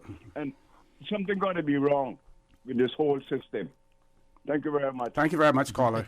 Okay, so for the last caller as well as the previous caller, the release says the appointments of these senior, long-serving, respected, and distinguished members of the legal fraternity, Chief Justice Smeller said, come at the end of an intensive process of consultation and vetting, this time commencing in January of 2021 by himself and his colleagues and the United Kingdom Secretary of State for Foreign and Commonwealth Affairs. Prior to that, it also says that the announcement came after the recommendation being made by the Chief Justice after the vetting process. Then the Chief Justice made the recommendation. So it was the Chief Justice, his colleagues, consultation with the United Kingdom Foreign and Commonwealth Office, the Chief Justice then giving his nod of approval and passing that on to the governor, who in turn would have then passed it on to the UK authorities, for the processing. We're going to take an early commercial break so that we can get our guests seated for the last segment of our show, folks. Please stay tuned. For the record, we'll be back shortly. What's that? No sugar, same amazing taste? Coca-Cola Zero Sugar is here to stay. Classic taste, pure satisfaction. Be sure to stop into any Tortuga location and get your own case of Coke Zero. Or grab an ice cold one straight from the cooler. Brought to you by Tortuga Distributors Limited. Coca-Cola, taste the feeling, Cayman. Make your house into a home. Welcome to Brand Source Home Gallery, your source for premium products and a premium experience. We'll design and install your dream kitchen with crafted cabinets, complemented with elegant appliances. We'll fill it with quality houseware and cookware. Custom-designed closet and storage solutions organize and beautify any area. And with the finest bedding, you'll get a perfect night's sleep knowing Brand Source Home Gallery has everything you need to make your house a home. 89.9 Radio Cayman helps you to weather the storm during this hurricane season. One of the most crucial elements of hurricane preparedness is storm awareness. During the season, it is of utmost importance to pay attention to the latest local weather forecasts, as hurricanes do not suddenly form or strike. There are various methods of advanced notification. Utilizing such may be the difference between a favorable outcome and disaster. Both television and radio serve as excellent mediums with up-to-the-minute storm path information in the wake of a hurricane. Another method of tracking a hurricane may be only arm's length away. Your smartphone or tablet can be your most valuable tool before, during, and after a storm, providing countless numbers of apps with crucial hurricane information. Many apps allow you to track storms with moving radar and satellite imagery, plus offer alerts, current conditions, forecasts, advisories, and even video. This hurricane preparedness tip was brought to you by your community radio station, Radio Cayman 89.9 FM. For the record, with Ort Connor. Initiating system. For information that matters. For the record, with Ort Connor. Continues right now on Radio Cayman. Good morning and welcome back to For the Record. Just want to set some ground rules. We do have representatives from the Ministry of Health and Wellness, along with the director from MRCU. We're going to hold off on the phone calls because there's important stuff that they want to cover. If time allows, we will take calls. Meanwhile, please feel free to use our WhatsApp number, 925-3261, if you have any questions or comments, and I will be able to sort of try to fill them in during the course of the discussion, or email us at fortherecord, one word, fortherecord, at candw.ky. So do that by email as well, and we will try to squeeze them in. We only have half an hour, and I'm quite sure that we will, and we do have a commercial break within that half an hour, so we may not have time to take calls. So without any further ado, let me introduce our guests. We have in the studio with us, newly confirmed Chief Officer in the Ministry of Health and Wellness, Miss Nellie Pucci, and Dr. Alan Wheeler, who's the Director of the Mosquito Research Unit in the Cayman Islands. Folks, good morning. Welcome to For the Record. Good morning. Good morning, sir. Okay. Start off with you, Miss Nellie. Okay. So thank you very much for having us this morning, Mr. Connor and Dr. Matfield. It's good to join you here and for us to be able to give some update to the listening public regarding the mosquito situation that we're currently facing. Yes. So I'm joined with Dr. Wheeler, as you've said. So given our limited time, we want to be able to speak to more of the technical aspects that we are experiencing right now with the mosquitoes, and then we'll go from there. So I'll hand over to Dr. Wheeler. Dr. Wheeler? Good morning, everyone. Good morning, good morning. I think the first thing I'd like to do to everyone is to apologise for the current mosquito situation. It is higher than I've personally seen before in the 20 years I've been here.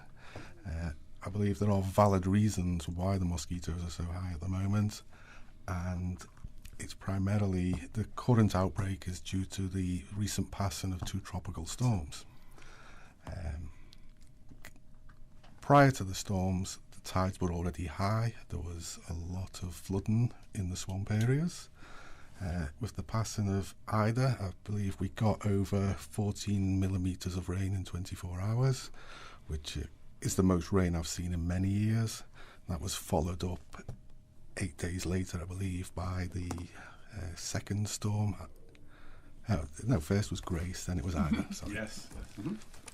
Well, following the mosquito that we're dealing with now is called Aedes taeniorhynchus. It's commonly known as the black salt marsh mosquito. Now, this mosquito primarily breeds in swamp areas, and it hatches en masse whenever the eggs flood. Now, last year there were very high tides as well, and a lot of mosquitoes. So the mosquitoes have to lay their eggs in moist soil. So last year, any mosquitoes that emerged would have been laying their eggs on slightly higher ground than normal. Now, with the high tides and the heavy rainfall this year, those eggs have now hatched. They hatched exactly 12 days ago. That's how long it takes to go from hatching to adult. So we're currently seeing the adult mosquitoes from initially the passing of Grace. We're not quite sure if the mosquitoes from Ida have emerged yet, but they've emerged en masse, widespread across the island, and MRC is now working all out to control these mosquitoes. How long can they last before they actually hatch? How long can eggs remain? Yeah, many years. Wow. I mean, the eggs we're seeing now could be from many, many years ago. I think it's most likely due to the conditions last year where, due to operational constraints, mainly by COVID lockdown, we were unable to deal with the mosquitoes as efficiently as we normally would. The longer you leave a mosquito without actually controlling it, without killing them, the more eggs they can lay. Now, one mosquito can lay 100 to 150 eggs. So a mosquito problem quickly grows exponentially from being no problem to being an absolutely massive problem, which is the situation we've got now. Now, we've had a number of emergencies this year. We've managed to deal with all of them very quickly this year. We get short peaks in numbers, and then within 1 to 2 days, we bring it back under control. Now, the size of this emergence, it's going to take us a little longer. We're confident we can do it. I expect that mosquitoes will be back down to normal levels within 4 or 5 days. Okay.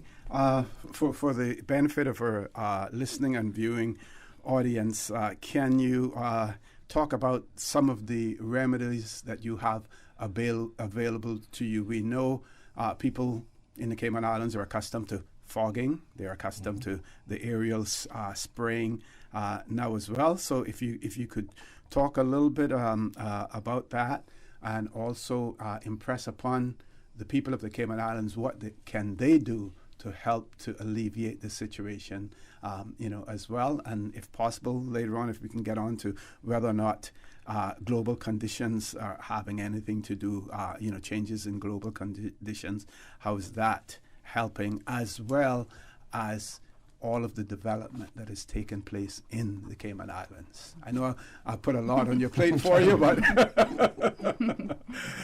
so we can start off by the remedies that are at your disposal.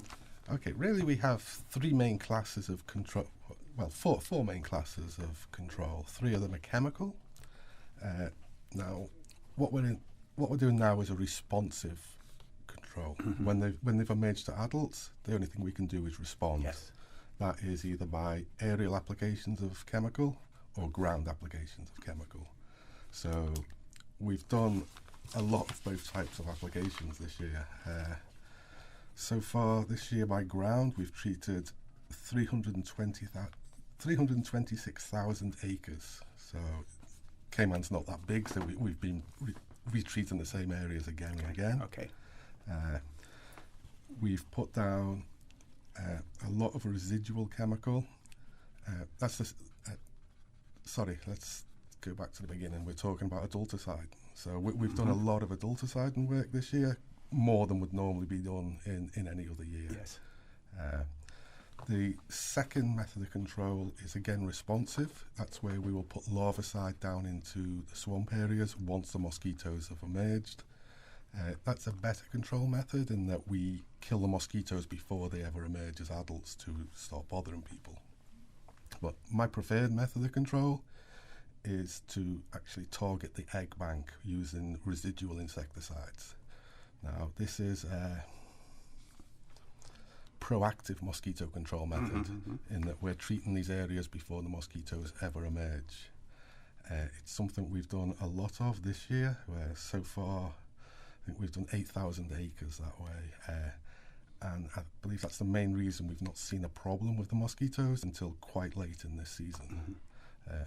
Unfortunately, the problem when we have seen it this year has been huge. So they're the 3 chemical control strategies we have. We also have physical control strategies with our dike network, where we'll do something called hatch and strand, where the swamp will be flooded to hatch the eggs, and then we'll open the floodgates and let the water pour out, and it will take the mosquito larvae back out to sea.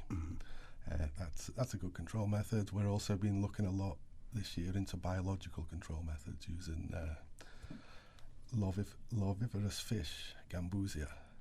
Our research scientist has been looking at mass producing this fish and releasing it in different parts of the island. So they're the control strategies available to us. Okay. What can the public do to assist? With Aedes taeniorhynchus, the problem is not emerging in and around people's homes. Okay. The public can really assist with another species of mosquito, the Aedes aegypti mosquito. Now, Aedes aegypti is far less of a nuisance mosquito, but it's much more important medically. It transmits dengue, Zika, chikungunya. There's a whole range of diseases that can be transmitted by this mosquito. This mosquito is what we'd refer to as a domestic mosquito. It breeds in and around people's houses. Anywhere that water collects, be it children's toys, buckets, pails, that's where you'll find this mosquito. If you're getting bit by this mosquito, it's quite easy to recognise in that it's quite colourful, sharply contrasting black and white stripes. So if you're being bit by that mosquito, odds are, because it doesn't travel very far, this mosquito is breeding around your yard. So the public can help by routinely checking their yards for containers, tipping over anything that contains water. So that's really where the public can be of the greatest assistance to MRCU. And with the other one, Mr. Connor, in terms of the nuisance mosquitoes that Dr. Wheeler was talking about at first, where we see a lot of people being impacted by those, I think we've said that, if the public are using repellent and avoiding sort of the emerging peak times in the afternoons, particularly with those mosquitoes. So it may be looking at whether or not certain outdoor activities, if you have to just be more indoor at that point, and then until the mosquitoes have weaned off a bit. So it's in that wean, just kind of looking at what you individually can do in terms of being bitten by these other swamp nuisance mosquitoes at this point. Okay. Now, one of our listeners wrote in, and they seem to support the idea of fogging, but what they're saying is that that is something that needs to be done every day. Now, is that sustainable? We wouldn't want to go out fogging every day, because if you do that, pretty soon your mosquitoes are going to be resistant to the chemicals you're using. It's a very... All our applications are based on evidence, whether it's our light traps, whether it's reports from the public, or whether it's findings from our own field crews. So, yeah, all our operations are coordinated and planned and evidence-based. Now, this year we've done 448 ground fogging operations. If you compare that to previous years, we've had 209 in 2017, 127 in 2018, 256 in 2019. Last year was a very bad year, so we had 360. But this year we've done 448, and I'd like to get this opportunity to thank my staff for that. Okay. They've been working flat out for the last 6 weeks. I don't know how they're keeping this work rate up, but I'm really proud of them. Yes. Excellent. The introduction of mosquitoes to fight mosquitoes, can you dispel any rumors that may be, abound about what we're doing in that regard now? Referring to the Oxitec mosquito, which was the other species that I was talking about earlier on, the Aedes aegypti mosquito. It was released for a short period. We evaluated it. We didn't take it any further because we didn't really get the results we were looking for.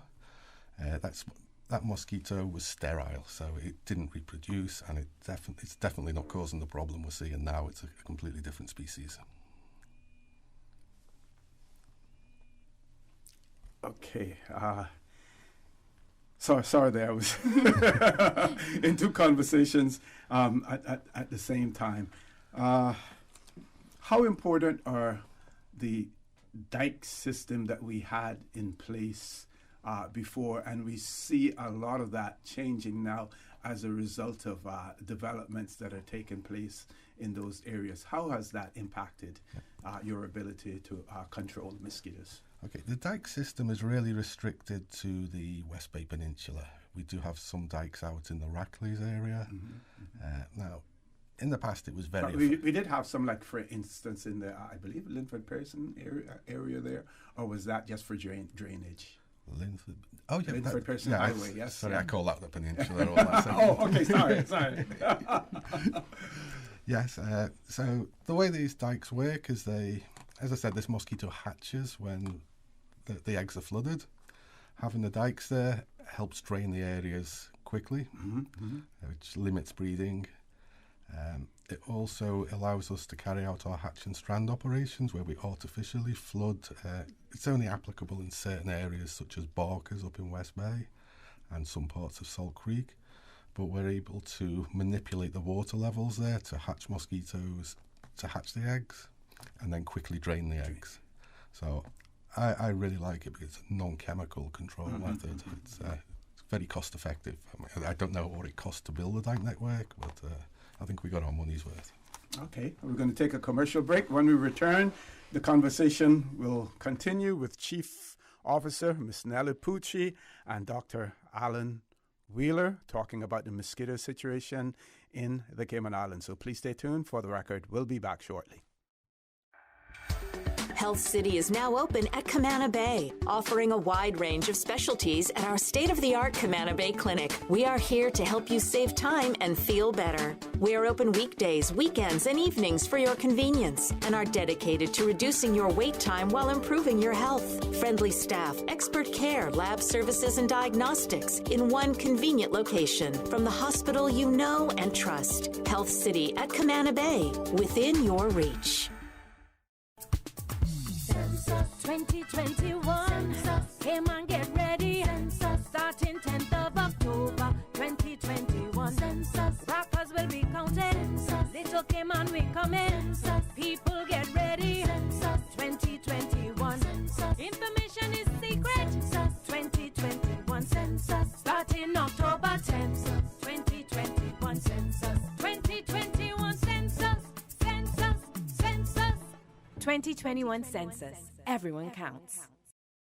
Do you have plans to travel to the UK? You must provide a letter of certification from Public Health and your vaccination certificate issued in the Cayman Islands if traveling to the UK via the Bahamas, the United States, Canada, Jamaica, or any other Amber List country. If you are traveling directly to the UK from Cayman, no letter of certification is necessary. Letters of certification may be requested by emailing vaccinecertification@hsa.ky. Travelers must attach a copy of their vaccination card as a screenshot attached to their email request. All requests will take 3 business days to process, and letters will only be issued within 3 weeks of a person's date of travel. Letters of certification are only needed if traveling to the UK via any Amber List country. Travelers to the UK coming directly from the Cayman Islands do not require a letter of certification.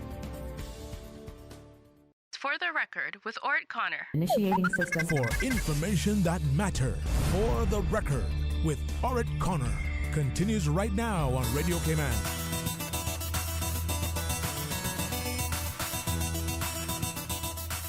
Good morning and welcome back to For the Record. It is my pleasure to have in the studio with me this morning the Chief Officer in the Ministry of Health and Wellness, Ms. Nellie Pucci, and Dr. Alan Wheeler, who's the Director at MRCU. We're talking about the mosquito problem in the Cayman Islands. Nothing new to us.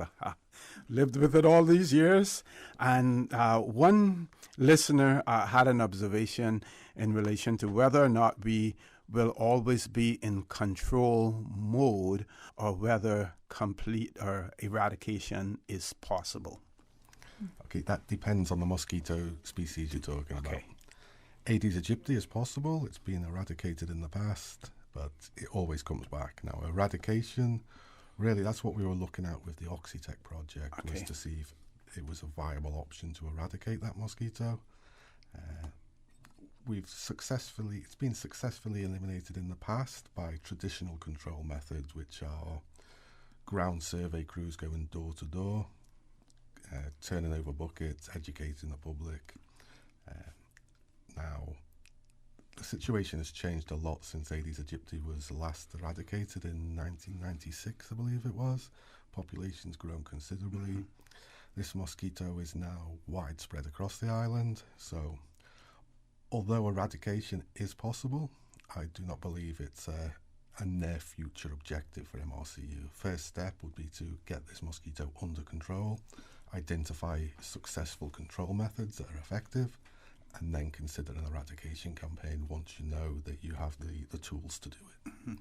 Now, the other mosquito, the one that's causing the problem at the moment, I would say no, that's not possible to eradicate. Unless we remove the mangrove swamp, that mosquito's staying. No. And of course, we know how important the mangrove swamp is absolutely as well. Yes. Well, one of the problems with the development work going on for us at the moment is a lot of our control operations are aerial control operations, larviciding, and with the mangrove swamp being cut into smaller and smaller pieces, these pieces become too small for us to effectively control. We're trying to drop pellets into these areas, so if they're very small, we'll have issues dropping pellets outside the target area. So it seems counterintuitive, but the smaller the pieces of mangrove there are, more difficult the control operation is. And can it be done manually? Unfortunately, these are too small to be done by air, too big to be done by ground, but we are, hopefully next year we're looking at getting a drone that will be able to treat these small areas. Oh, okay. Yeah. Snelly? Yeah, so just on that point, right now we're all in control and fighting method, so it doesn't help us to be able to do all the research right now, but so we have to get it under control. And like Dr. Wheeler said, there have been some instances now and some discussions and talks about drones and other methods that you're able to do further research on to see how that can also be another weapon that we have in our arsenal to help with this sort of problem. Mm-hmm. Now, one of our listeners, this was an off-air observation, but we know the issues that we have when you attempt to burn. Of course, smoke pans and burning coconut husks and all of those things was a method that we used years ago. That has changed now as well. So, I'm sure if I started to burn in my neighborhood, my neighbors would start to, complain, and the fire service would be there in less than no time. And any advice in that area that you can give? I would advise not to do that. Just give us a few days to get this under control, but we'll have it under control again soon. Stay inside during peak biting time. Peak biting time is 15 minutes after sunset. And they're very specific on that, those mosquitoes. 15 minutes after sunset. They're on time. They're out. And I think it's 15 minutes before sunrise as well, and they last for generally 2 hours at peak rates.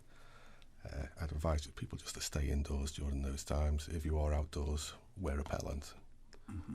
Mm-hmm. Doc, you had any questions or observation? Why is it that the time frame is that 15 minutes after sunset and before sunrise? Well, why is it? I think that they're not out all day in the sunshine. Well, mosquitoes don't like heat or dryness. They will take refuge in humid areas. They'll dry out quite quickly and die out in bright sunlight. This 15 minutes after sunset is really due to declining light levels. Even after sunlight, there is light out there, but it drops rapidly 15 minutes after the sunset. Mm-hmm. Because when I was young, I used to go fishing with my grandfather and my father, my uncles, and we would be going from Georgetown back there to Rum Point. The mosquitoes would follow us in the boat, on the water, all the way sometimes to the fishing grounds. And but that doesn't happen today. But in those days, that's how they used to follow us. We couldn't get rid of them, even when we were going across the North Sound sometimes. Yeah, well, this mosquito species, Aedes taeniorhynchus, can migrate up to 20 miles. Wow. Now, it will only do that at very high densities, which is what we've got at the moment. So I wouldn't be surprised if out on the north side at the moment people are getting bitten by mosquitoes. Okay, I'm trying to access this question here. This one says, please ask Dr. Wheeler if he has a timeline for his plan of action to stem this surge in mosquitoes. Problem has gotten worse in the past 2 years. Yeah, I would agree with that statement. The problem has gotten worse in the last 2 years. Now, the timeline for getting back to normal, I think the current situation we'll have dealt with within 5 to 6 days. Now, getting the numbers down lower after that so that next year we don't encounter that problem is going to be a challenge, but I think the team we've got is up to the challenge. Things will be considerably better next year. Okay. Now, and I know you've mentioned this before, but it may be worth repeating. There's someone who's commenting about the fact that they're feeling mosquitoes all day. Can you again talk about the distinction between the two types that you were talking about? Yes. Well, Aedes aegypti mosquito is more of a daytime biter, early evening, early morning. Now, on overcast days, which we've had quite a few of lately, mosquitoes will come out and bite in the daytime if it's still humid, if there's been rain. Also, at high densities like we're seeing now, there will be some stragglers out in the daytime as well. So that's why people are getting bit in the daytime now. And there are other species out there as well. Some are daytime biters. Our largest mosquito, Serophora columbiae, which breeds in grasslands. That's a daytime biter. If you go near where it is when it's resting, it will come towards you and bite. Okay. And compared to our other jurisdictions similar to ours and in the region, how do we compare when it comes to the mosquito situation? I think the team at MRCU is the best in the Caribbean. The only controlled districts that compare to MRCU are in the United States. Florida Keys is a very good mosquito control district. But in the Caribbean, we are the only established, dedicated mosquito control district that I'm aware of. Okay. And any other particular messages that you want to get out to our listeners, Dr. Wheeler? Again, I'd like to apologise for the current situation. And I'd like to thank the MRCU team on the ground that's actually going out and killing the mosquitoes during the daytime. The aircraft section, basically everyone who works at MRCU is doing a great job at the minute. It might not seem like it to the public, but we are working on this, and we will continue working until we've got it back to normal. Okay, Ms. Nelly? Dr. Wheeler, this is the first time that I have obtained the knowledge that the mosquitoes' larva eggs last for such a long time. I didn't know that at all. That's something I knew that I learned this morning. Mm-hmm. Why is it that they last for such a long time? They've evolved that way. They don't. When a mosquito lays an egg, it doesn't know. Well, when Aedes taeniorhynchus lays its eggs in soil, it doesn't know when that's going to hatch. When's it going to get the opportunity to be flooded? So it's evolved that way to ensure its continued existence. They're desiccant resistant. Same with Aedes aegypti. Aedes aegypti eggs will last for over a year. They're normally laid just above the water surface line in buckets and containers, domestic objects. But they've evolved to survive. The longer the eggs can survive, the more chance the species got of surviving. Okay. Yeah, so I just want to thank Dr. Wheeler and his team, everyone at MRCU, just to reiterate what he said earlier in terms of thanking the staff. They have been working around the clock, and they do their best every day in their respective positions to deal with what they're tasked with. So I just want to thank them and to just encourage them to keep at it so that we can get past this. We'll also be engaging more with the public in terms of releasing where we are actually going to be spraying on a daily basis, so people are aware that if we're coming to their areas and so forth. And we encourage the public to always provide feedback to the MRCU through their various channels, on their Facebook, on their website, any of their contact numbers, so that that way, if they're dealing with a particularly difficult emergence where they're at, the team will be able to help guide them, and to also say when mosquito control will be in their area. And we just encourage everyone, like we said, to try to avoid those peak times the best they can, use the repellent, and consider maybe some indoor activities until they've weaned off at that point to make it a bit more bearable. So we are going to continue to do everything we can. The ministry obviously supports the department and all the resources that we are able to provide to give them the tools they need to do their jobs. Okay, and one of our listeners wrote in and said that they want to thank MRCU for putting themselves on the line to deal with this issue. There are some comments about previous management. They're certainly behind and support the current management, and feel that leadership does matter when it comes to fighting this. Okay, and then another person wrote and said another most unhealthy result of indiscriminate destruction of our mangroves for the sake of over development.